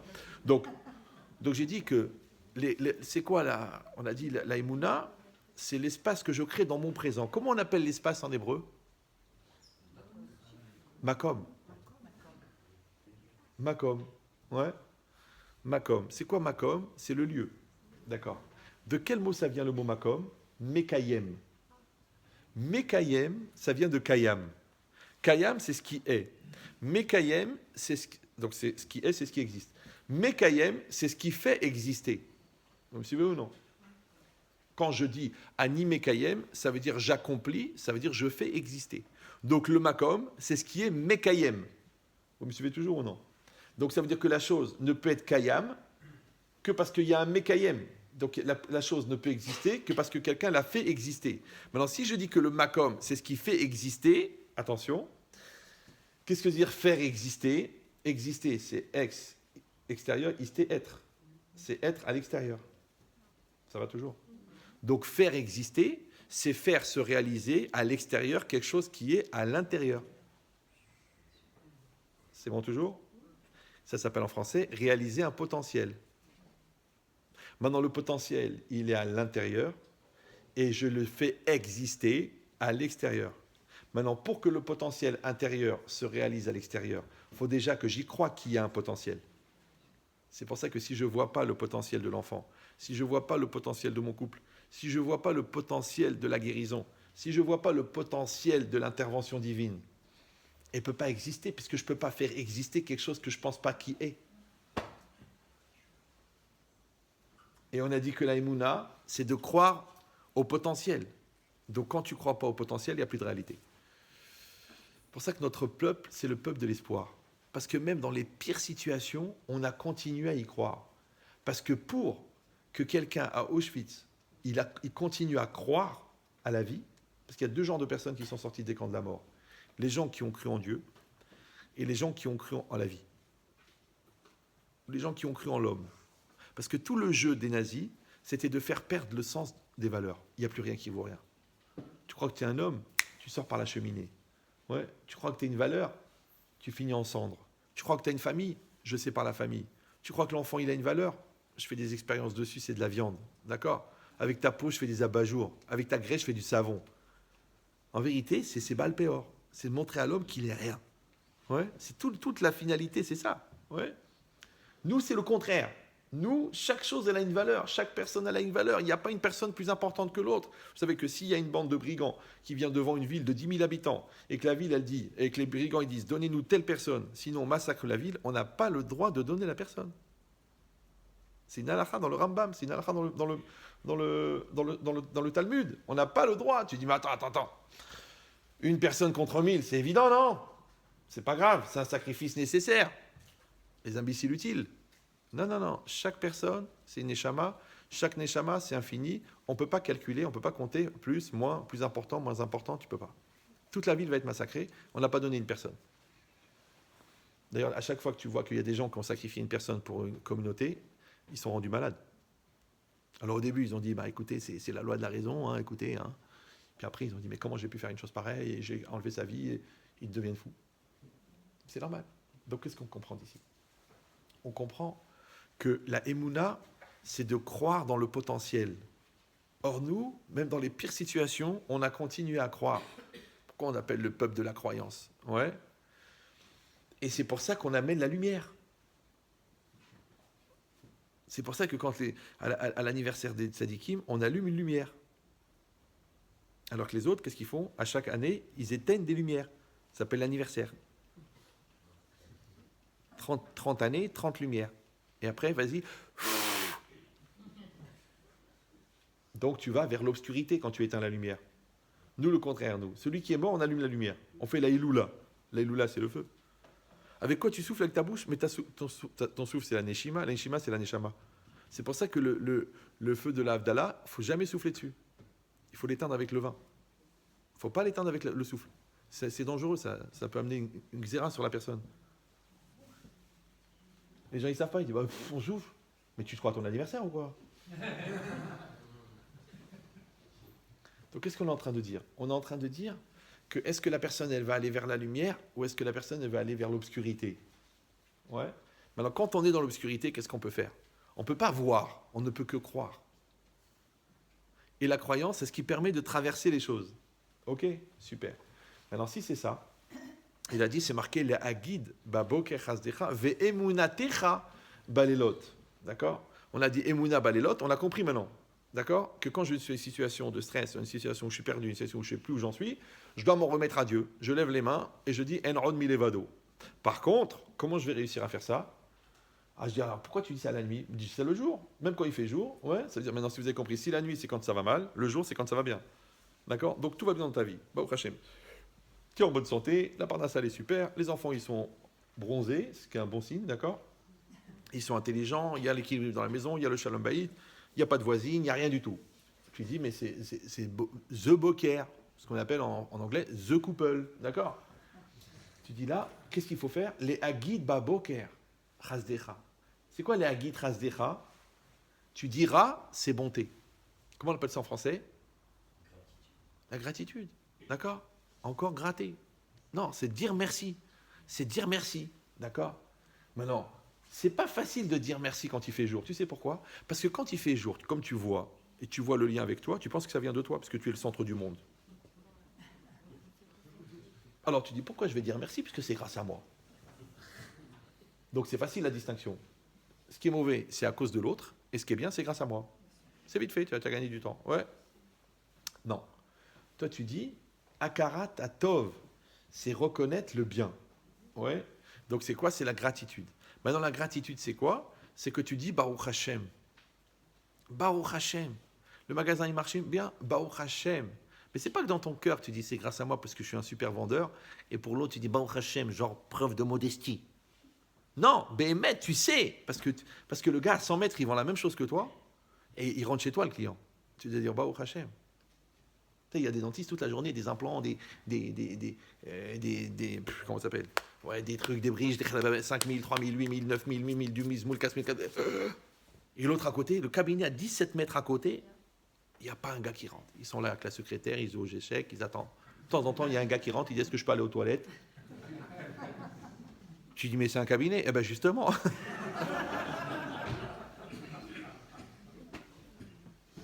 Mais comment le mec, il a le même diplôme? Ils ont passé les deux à la fac de Nice.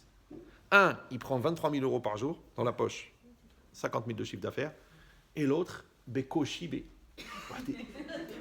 Il y a un SMI ou la assumé, je ne sais pas comment ça s'appelle, SAMU, là, qui rentre pour dire, vous prenez la CMU. Mais pourquoi? Mais pourquoi moi? Pourquoi la article quoi? Pourquoi? Comme disait Confucius, Kol Wardo Mazalo. D'accord? Il y a une certaine confusion sur l'origine. D'accord? Mais c'est quoi l'idée? C'est que celui-là, oui, il est dans la lumière. Celui-là, il est dans l'obscurité. Celui qui est dans la lumière, il ne doit pas croire que c'est grâce à lui. Il va dire, Baruch Hashem, que mes enfants sont intelligents. Baruch Hashem, que j'ai une femme qui m'aime, alors que je lui dis une fois par an, je l'aime. Baruch Hashem, que la bracha, elle est là. Baruch Hashem, que la santé, elle est là. Chaque jour, c'est un miracle. Les gens, ils ont une rupture d'anévrisme à 17 ans.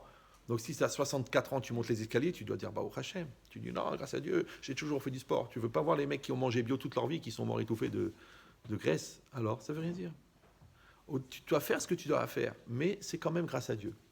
Ouais. Maintenant, pourquoi tu dois dire grâce à Dieu quand tu pourrais croire que c'est grâce à toi? Tu sais pourquoi? Parce que quand tu dis grâce à Dieu, quand tu pourrais croire que c'est grâce à toi, ça t'éduque à penser béhémeth que c'est grâce à Dieu.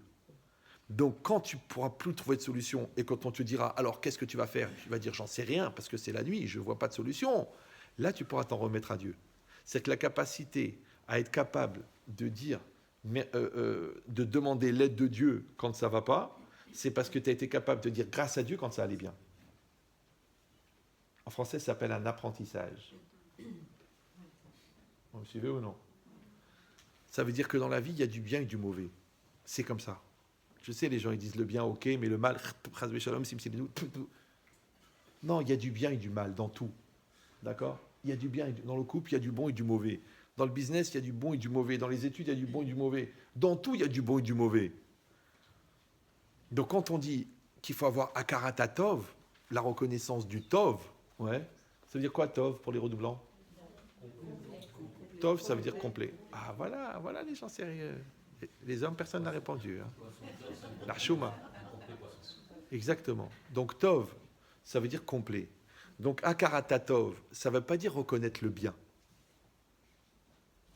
Ça veut dire reconnaître le complet. Vous me souvenez? Et dans le complet, il y a du bien et du mal. Maintenant, qu'est-ce qu'ils font les gens? Ils font Akarata Tov. Donc, ils reconnaissent le bien. Mais le problème, c'est que quand tu reconnais le bien, par contraste, tu fais reconnaître le mal. Tu fais ressortir le mal. Vous me suivez ou non? Si l'autre il te dit, tiens, en fait, j'ai pensé à quelqu'un, qu'est-ce que tu penses de cette fille pour un Chidour? Tu la connais? Ouais, je la connais. Comment elle est? Elle a des beaux yeux. Ben, ça veut dire qu'elle fait 114 kilos. Ben, sinon, tu m'aurais dit, elle a un corps magnifique. Vous me suivez ou là? Donc le bien, il fait ressortir le mal. Qu'est-ce que tu dois dire? Tu dis, écoute, c'est une fille super, rencontre-la. Je te la donne globale. Quand tu te maries, c'est un package. Tu as la femme et la mère avec. C'est comme ça. Il n'y a pas. D'ailleurs, il vaut mieux que tu t'arranges avec la mère parce que c'est elle qui va détruire ton couple. D'accord? Donc c'est quoi l'idée? C'est que tu prends le global. Et c'est normal. Tu veux faire des maths? Ok, c'est beau, le prestige, la capacité intellectuelle, super. Alors tu rajoutes les nuits d'études, l'usure des cahiers, la prise de tête, le mal de tête, après le stress de la licence, le stress du doctorat, tu le mets dedans. Ah mais tu dis, mais ça c'est le mal. Mais justement, il y a du mal et du bien.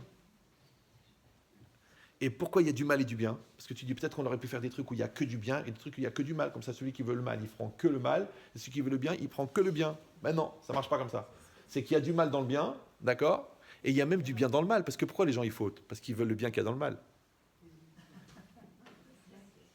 La femme du voisin est toujours plus excitante que la tienne. Ils ont dit que 87% des accidents cardiaques qui arrivent pendant les relations sexuelles se font avec la maîtresse. C'est-à-dire que ta femme, elle ne va pas te tuer. Par contre, l'autre était tellement excité, tu as fait un arrêt cardiaque. C'est normal, tu étais en train de crier « je l'aime à mourir ». Et il est mort. D'accord ? Donc c'est quoi l'idée ? L'idée, vous avez compris, c'est que... De quoi je parlais, je ne sais plus. Oui, c'est qu'il y a toujours du bien et du mal. Maintenant, pourquoi il y a toujours du bien et du mal ? Parce qu'en fait, le chemin d'accession au bien, c'est le mal. Par exemple, la satisfaction que tu as d'arriver en haut de l'Everest, elle vient des 1 mois et demi de difficulté que tu as eu à arriver. Vous me suivez ou non ? Alors que quand tu montes là-dessus, tu n'as aucune satisfaction. Tu dis, bah, c'est quand même pas mal. Attends, c'est pas rien, là, j'étais là. Et je me suis dit, allez, allons à la conquête des altitudes. Ben non, c'est nul. Tu sais pourquoi ? Parce que tu n'as eu aucun mal. Vous me suivez ou non ? Donc les difficultés de couple, quand tu les assumes, elles créent le ciment du couple. Mais les couples qui n'ont aucune difficulté, ils n'ont pas de shalom, parce qu'ils n'ont pas de baït. Ils ont fabriqué 2 routes parallèles qui leur évitent d'avoir à se rencontrer. À tel point qu'au bout d'un moment, ils disent, bah, de toute façon, on n'a plus rien en commun. C'est pour ça qu'on n'a pas de conflit. Et dans le conflit, il y a fli. Donc il y a des conflits, il y a de la remise en cause, parce qu'il y a de la confrontation, il y a de la différence, il y a de la sublimation de la différence, il y a de la sublimation de l'amour-propre, de l'orgueil et de l'égoïsme, et il y a un couple. Donc tu vois bien que le couple, il a été construit par la fusion de nos différences, qui était a priori une source de conflit.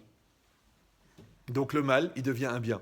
Donc le mal devient le combustible de bien. Donc le mal devient le ciment du bien. Donc c'est pour ça qu'il y a toujours du mal dans le bien, parce que c'est grâce au mal que tu atteins le bien qu'il y a dans le bien.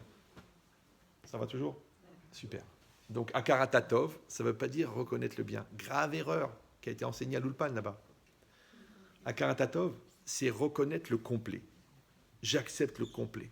J'aime toute ma vie, avec la jeunesse, avec la vieillesse. Je t'aime entièrement, pour le meilleur et pour ta mère. D'accord ? Donc ça veut dire que... Ou pour le pire, c'est comme tu veux. D'accord ? Et c'est tout. D'accord ? Parce que le bébé, il est mignon, il est doux, il sent bon, mais il fait caca. Il fait caca. Ouais. Et ton papy, c'est un papy. Mais maintenant, il est grabataire, il faut lui faire les soins, il faut s'occuper. Ah, il vient pas l'infirmier aujourd'hui. Eh ben, tu vas t'y mettre. Ah, ça me dégoûte, ça te dégoûte. Alors, ta mère, ça l'a dégoûté quand elle t'a changé la couche. Imagine, elle t'aurait changé une fois tous les 15 jours parce que ça la dégoûte. Eh ben, peut-être que maintenant qu'elle est revenue dans un âge où il est obligé de faire ce que lui-même, il t'a fait quand tu étais petit. Et c'est la vie. Et c'est pas grave, c'est un cycle. C'est un cycle. C'est bien. Ouais. Donc, ça fait aussi partie. Qu'est-ce qu'elles disaient nos grands-mères ? Mais, oh, même son pipi, je l'aime. C'est comme ça, ils parlent. Ouais. Même son pipi, je l'aime. Tu dis, mais mamie, c'est du pipi. Arrête, quel pipi ? C'est un pipi d'amour.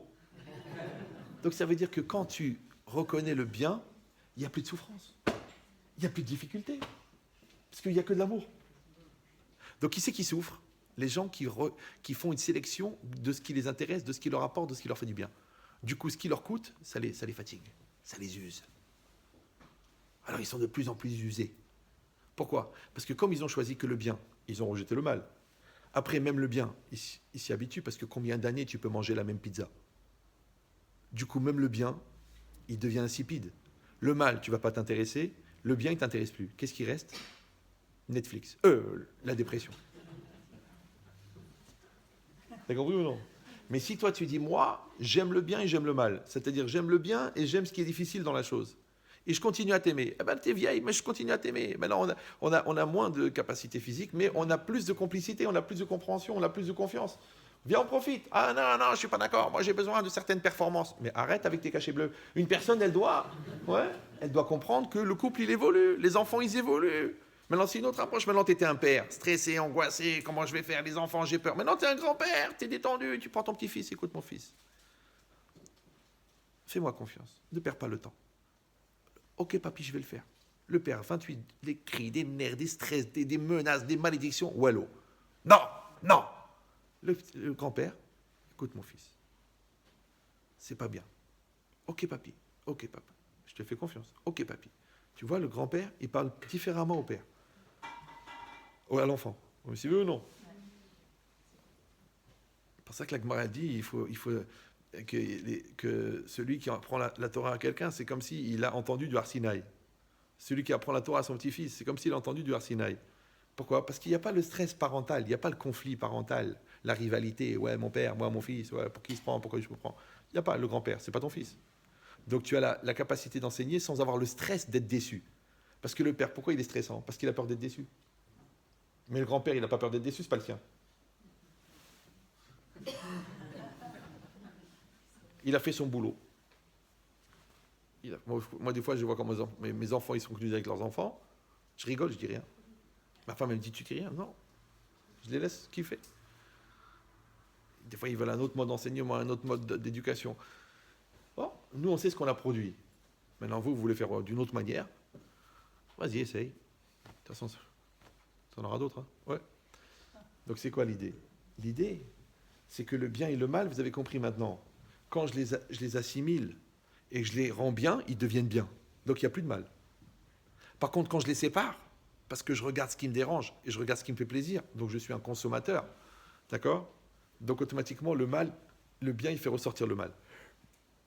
Donc, je dois décider, encore une fois, où je vais être un spectateur, et donc, je vais faire ressortir le mal, ou je vais être un acteur, et en fin de compte, même le mal, il devient du bien, puisqu'on fait feu de tout bois. Ben oui, parce que le bien, ça s'appelle une satisfaction, et le mal, ça s'appelle une expérience. Donc, je gagne 2 fois. Alors que celui qui a peur de l'expérience et qui veut se rester dans la satisfaction, tu verras qu'il va aller dans le mal, à la fin. Pourquoi? Parce que c'est un consommateur, c'est pas un créateur. Donc si c'est ça maintenant, les Hagid Babo Kechazdecha, vous avez compris que moi je vais m'auto-éduquer à dire Baruch Hashem, je vais auto-m'éduquer à dire merci à ma femme, à merci à mon mari, je vais réfléchir, il se fatigue pour moi, il part le matin, il travaille toute la journée pour nous payer le loyer, pour nous payer les vacances, j'ai un karatatov. Après il vient le matin, il veut me faire un bisou, il ne s'est pas encore lavé les dents, je dis dommage je ne suis pas morti hier, mais ça fait partie. Il est comme ça, allez, oh tu dis mince le Gainam sur la terre. Mais si toi, tu as vu le bien, ça, c'est pas du mal. Ouais. Mais si toi, tu as vu que le bien, ça devient du mal. Et comme il y aura toujours des bons et des mauvais côtés, toute ta vie, tu vas souffrir. Maintenant, qu'est-ce qui fait que tu es capable de voir le bien au-delà du mal? C'est l'espoir. C'est pour ça que quand on donne de l'espoir à quelqu'un, il faut réaliser cet espoir. Parce qu'après la nuit, vous savez ce qui se passe après la nuit? Il y a le jour. Donc quand tu as stressé l'enfant, tu l'as dit, quand toi bien à l'école, je te donne le VTT. À la fin du trimestre, tu lui donnes le VTT. Donc il a vu le stress de tenir son Yetzara, de ne pas faire le balagan à l'école, et il a vu le jour se lever, il a vu le VTT devant son lit. Waouh! Espoir, réalisation. Espoir, réalisation. Mais si, à la fin du trimestre, tu dis, écoute mon fils, le VTT, tu ne le mérites pas, tiens encore un autre trimestre et je te le donne. Donc à la place de la réalisation, tu lui donnes un autre espoir. Alors attention, le cycle, c'est espoir et réalisation. Mais si toi, à la place de la réalisation, tu donnes un autre espoir, le cumul des espoirs non réalisés crée le désespoir. Parce qu'un espoir au singulier, désespoir au pluriel. Ziana. Elle est belle celle-là. Et je dois me reconnaître quelques mérites quand même. Parce que personne n'applaudit. D'accord? Donc c'était calme. Non, c'est une façon de parler, et puis en plus il est tard. Donc voilà. Donc maintenant, qu'est-ce qu'on est en train de dire? On est en train de dire que la capacité à développer, à assumer l'obscurité, elle vient du fait que je me suis éduqué à dire merci. D'accord? Alors c'est quoi dire merci? C'est vivre un judaïsme accompli. C'est faire ses mitzvot dans la joie. C'est étudier la Torah avec plaisir. Quand je le fais comme ça, après, quand ils arrivent les difficultés, quand il arrive le problème de la parnassa, quand il arrive le problème de l'éducation, mais bon, Hachem, je crois, j'ai pas peur, ça va aller, on va traverser ça. Pourquoi? Parce que j'ai déjà inclus à l'intérieur de moi le réflexe de penser que Dieu va m'aider. Puisque quand ça allait bien, j'ai pensé que c'était grâce à Dieu. Donc, quand je dis que ça ira mieux, ça sera aussi grâce à Dieu. Mais si moi, quand ça allait bien, j'ai dit c'est grâce à moi, et que maintenant c'est l'obscurité totale, et il n'y a personne d'autre, alors je ne peux pas dire grâce à moi puisque je n'arrive pas à m'en sortir. Donc j'ai dit, c'est mort, ça ne marchera pas. Et je commence à tout casser autour de moi parce que je me rends compte que je ne maîtrise pas la situation. Donc en vérité, la logique, c'est quoi? C'est une Mishnah dans Brachot. Très facile, Mishnah facile.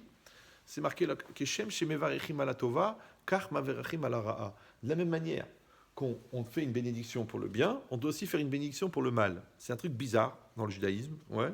C'est qu'on fait des brachot pour les choses bien, ouais. Par exemple, tu as un nouveau costume, tu dois faire Shehianu, ouais. Mais aussi des brachot pour les choses mal. Quelqu'un qui a un malheur, il doit dire Baruch Dayan Emet. Alors des fois, il y a des paradoxes, parce que le gars, il vient de perdre son père, ouais, mais il a hérité de 5 millions d'euros. Donc il dit Baruch Dayan Emet pour la perte de son père, et Shehianu Veki Emanu pour les 5 millions d'euros. Ça fait des sentiments mélangés. Il y en a même qui disent Shehianu du vivant du père. En disant ça veut dire qu'il faut vite que tu meurs, sinon c'est Bracha Levatala. Non, c'est une blague dans une certaine ville du Maroc que je ne citerai pas. D'accord. Mais c'est quoi l'idée? L'idée, vous avez compris maintenant, c'est que la vie, c'est des paradoxes. Alors qu'est-ce que ça veut dire maintenant qu'on bénit le bien, on bénit le mal? C'est quoi la bénédiction? La bénédiction, c'est de déclencher, de décapsuler le potentiel positif qui existe dans une chose. C'est la bracha. Tu as 1 kilo de farine, tu fais 10 halot. C'est la bracha. D'accord? Vous vous mariez à 2, au bout de 15 ans, vous êtes 16 à la maison. Waouh, 14 enfants, c'est la bracha. Tu épouses une femme de 60 kilos, en 10 ans, elle est à 120. C'est la bracha. D'accord? Donc ça veut dire quoi? Ça déborde de partout. Parce qu'elle suit la chita du Rav Cellulite. D'accord, mais c'est quoi l'idée? C'est que la bracha, c'est de faire sortir le potentiel. C'est le ribouille, mevorach. Ouais, c'est ça, baruch. Maintenant, si on dit que bénir, c'est faire sortir le potentiel positif, et nous, on a une émouna que tout ce que fait Dieu, c'est pour le bien. Donc le bien, ça amène le bien, et le mal, ça amène le bien. Attention. Mais puisque baruch, c'est bénir. Donc maintenant, bénir, on a dit, c'est faire sortir le potentiel. Donc quand je bénis le bien, ouais, mais je bénis aussi le bien qu'il y a dans le bien.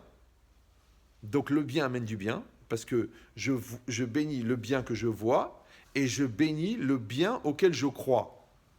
Maintenant, le bien qui est dedans, c'est le bien auquel je crois. Comme je crois dans ce bien-là, le bien se réalise. Vous me suivez ou non? Mais attention, quand je bénis le mal, c'est le mal. Ah, je dis, mais j'ai du mal à bénir le mal. Ah ben, j'ai du mal à dire, Baruch, Dayan Emet. Ouais, pour le mal, j'ai du mal. Mais si, pourquoi? Parce que le mal, il est mal, ok, mais il contient du bien, puisque tout amène le bien. Donc il y a un potentiel de bien dans le mal. Maintenant, si moi, je crois dans le bien qu'il y a dans le mal, en le bénissant, le bien qu'il y a dans le mal se réalise. Mais si moi, je me laisse prendre par l'extériorité des choses, et je dis, écoute, le magasin, il est mal placé. Le petit, voilà, il a des résultats nuls. D'accord? La maladie, eh ben, elle est avancée. D'accord? Et l'autre, elle a beaucoup grossi. Et l'autre, il est têtu. Donc moi, qu'est-ce que je fais? Je suis canalisé sur le mal. Et moi, je suis catalysé par le mal. Donc, je vais bénir le mal. Mais je ne vais pas bénir le bien qu'il y a dans le mal. Je ne vais pas dire l'enfant, ok, il est nul, mais il va s'en sortir, il va grandir. Elle va maigrir, lui, il va changer son caractère. L'autre, il va faire une thérapie. Celui-là, il va faire une cure de désintoxication. Non, je dis, bah, tu sais quoi, c'est un drogué. Donc je bénis le mal. Quand je bénis le mal se multiplie parce que je l'ai béni. Mais quand je bénis le bien qu'il y a dans le mal, c'est ça bénir le mal. Je bénis le bien qu'il y a dans le mal. Donc le bien qu'il y a dans le mal se réalise. Donc il sort du bien du mal. C'est un mal pour un bien. Ça va? C'est ça qui est Shem Shem Mevarechim ala Tova, Kach Mevarechim ala Ra. Le problème, c'est que l'attitude, c'est pas la même. Parce que bénir le bien, c'est facile. Ça s'appelle Leagid Baboker. Mais bénir le mal, c'est difficile. Parce que c'est Emunatecha Balelot. D'accord? Et on a dit que la prière, c'est quoi? C'est un rapport avec la réalité. Et la réalité, c'est quoi? C'est l'événement. Et l'événement, c'est quoi? C'est le makom, c'est l'espace. Donc maintenant, lui, Vaivga ba makom, ça veut dire il a rencontré le makom, il a prié dans cet endroit-là. Maintenant, on a compris, il n'y a pas de différence. Parce que Vaivga, c'est quoi? Ici, ça veut dire qu'il a pris conscience de qu'est-ce que c'était le makom. Il a pris conscience, Yaakov Avinu, que le makom, c'est une dimension de Dieu qui est le Mekayem. Le Mekayem, c'est la dimension invisible qui fait exister ce qui est visible. Il rend possible la chose. Maintenant ça, tu ne peux pas le percevoir le jour, parce que le jour, tu vois la cause, tu vois la conséquence. Tu dis, mais attends, c'est évident, c'est la loi de causalité. Mais la nuit, tu ne vois pas la cause, parce que tu ne vois rien. Donc tu ne peux que croire. Donc la nuit, ça devient l'endroit du makom. Ça va toujours? Vaivga bamakom. Et ça, la nuit, c'est quoi? C'est la prière du soir. Pourquoi? Parce que la nuit, comme tu ne comprends rien, tu ne vois rien, tu es obligé de prier. Sur la base de la Emouna. Donc c'est pour ça qu'ils ont dit que c'est un langage, Vaivga, c'est un langage de prière. Maintenant, pourquoi on a dit, mais Vaivga, c'est aussi un langage d'agression. Tu sais pourquoi? Parce que parfois, ce qui te fait prier, c'est ce qui t'agresse. Parce que toi, tu ne pries pas pour la santé. Tu pries, papa, tu pries. Mais quand tu es malade, oh, quand tu entends quelqu'un il est malade, oh, c'est pogard, bah, ça t'agresse. Alors maintenant, tu vas prier maintenant. Maintenant, tu vas prier. Vaïfga bamakom, ouais, maintenant, tu vas prier pour ce qui t'agresse, ce qui te dérange, ce qui te fait de la peine. Là, tu vas prier. C'est comme les gens qui se rendent compte de la valeur de la santé que quand ils tombent malades. Ils comprennent la valeur de leur conjoint après le divorce. Ils se lancent dans les livres d'éducation après que les enfants ont quitté la maison. Tu n'en as pas marre de voir les matchs en différé. Quel intérêt de voir le match quand tu connais déjà les résultats? Par contre, tu fais le contraire. Dès que l'enfant est né, tu commences à prier pour lui.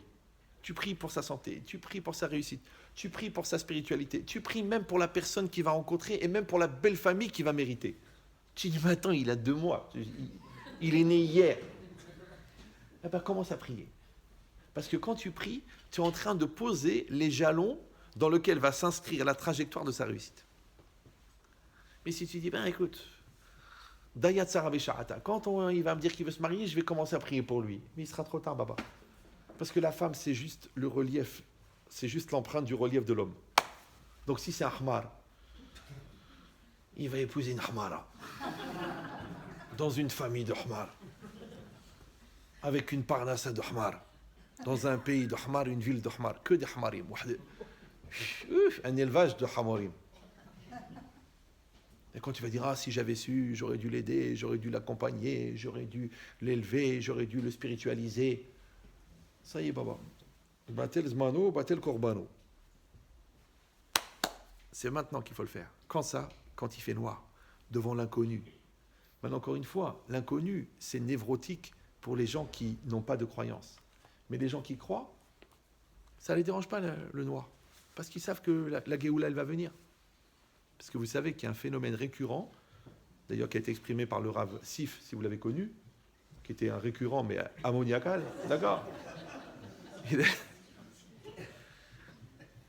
C'est que, je vais vous laisser avec ça parce que je vois qu'il est tard, c'est qu'on a remarqué, hein, je ne sais pas dans quelle mesure je vais choquer les scientifiques parmi vous, que souvent, le jour vient au bout de la nuit. Chacun pensera ce qu'il voudra, chacun se fera son opinion, mais souvent, le jour vient au bout de la nuit. Vous allez dire, franchement, ce n'était pas la peine de venir des territoires du 93 pour dire un truc pareil, d'accord? Eh bien, ce n'est pas évident. Parce qu'à 5 heures, il fait jour.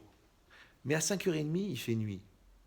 À 20 heures, il fait plus nuit qu'à 5h30. À 23h, minuit, il fait plus nuit qu'à 8h30. À 4h30 du matin, il fait plus nuit qu'à minuit. À 6h30 du matin, il fait plus nuit qu'à 4h30. Ouais. Mais à 7h, il fait jour. Comment ça se fait qu'en faisant du noir, en faisant du noir, en faisant du noir, en faisant du noir, ça fait du blanc? Alors, il y en a qui disent que pour remonter, il faut toucher le fond de la piscine. Des fois, il faut aller au bord du divorce pour sauver le couple.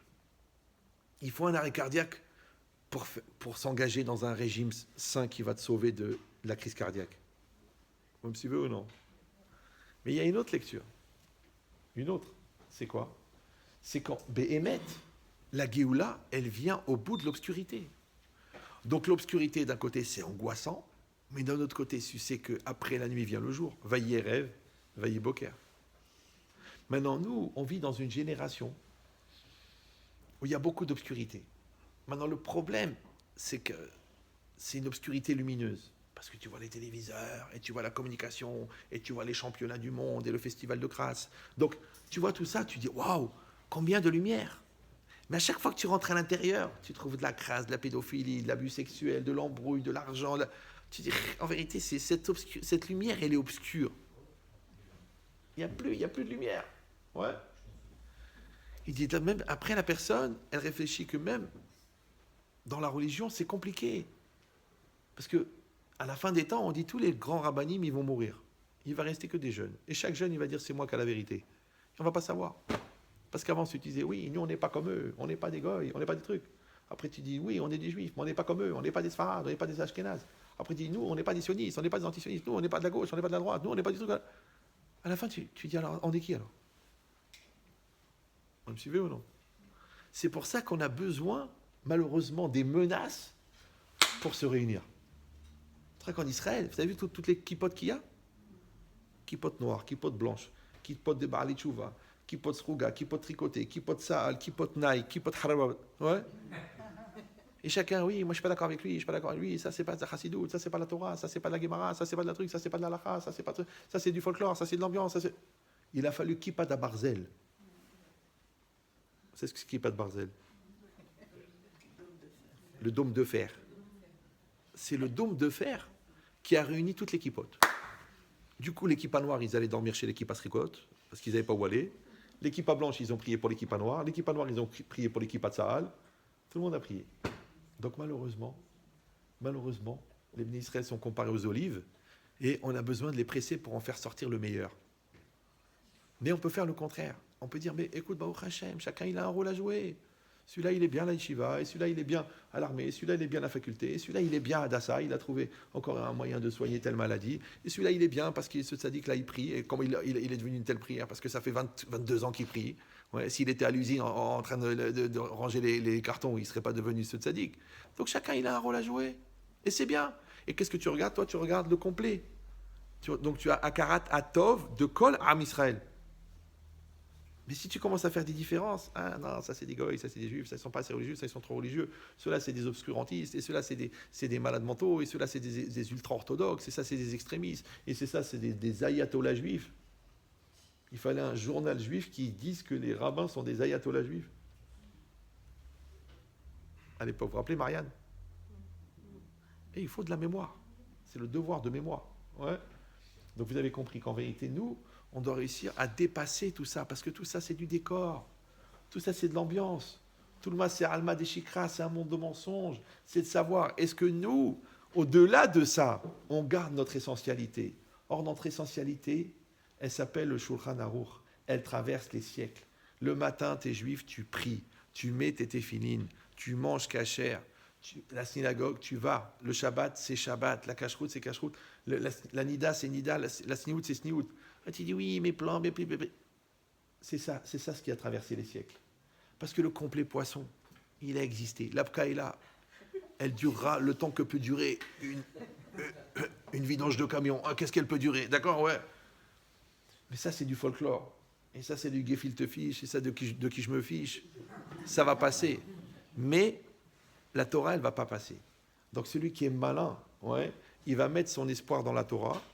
Et l'espoir, on l'a dit, c'est la place que tu donnes à ton futur dans ton présent. Et comme on sait que la Torah, elle existera au futur, puisque Dieu a promis qu'il y aura la Torah jusqu'au Mashiach, donc celui qui met la Torah dans son présent, il a un futur. Alors que celui qui enlève la Torah de son présent, même ses petits-enfants, ils ne seront pas juifs. Parce qu'il a enlevé. Il ne faut pas toucher à la définition. Vous me suivez ou non? Tu veux mettre un uniforme, tu veux mettre un habit noir, tu veux mettre un habit blanc, tu veux mettre une kippa comme ça, une kippa comme ça, tu crois en Dieu, tu fais les mitzvot, c'est bon. Mais si tu dis non, tu sais quoi, tout ça c'est des bêtises, ça c'est l'opium du peuple, c'est pour les gens qui ont des problèmes, eh bien, Christine elle est là, le petit Mathieu il va naître, et le petit Frédéric, il va venir aussi. Et le grand-père, il va sur son lit de mort, il va se rappeler que son père c'était le grand rabbin de Marrakech ou là de Vladivostok. Il va voir son petit-fils qui lui dit « Papy, donne-moi du jambon !» Tu demandes à ta grand-mère « Christine, donne-lui, il veut du... » Et c'est là qu'il a senti qu'il a raté quelque chose. Hazak Baruch.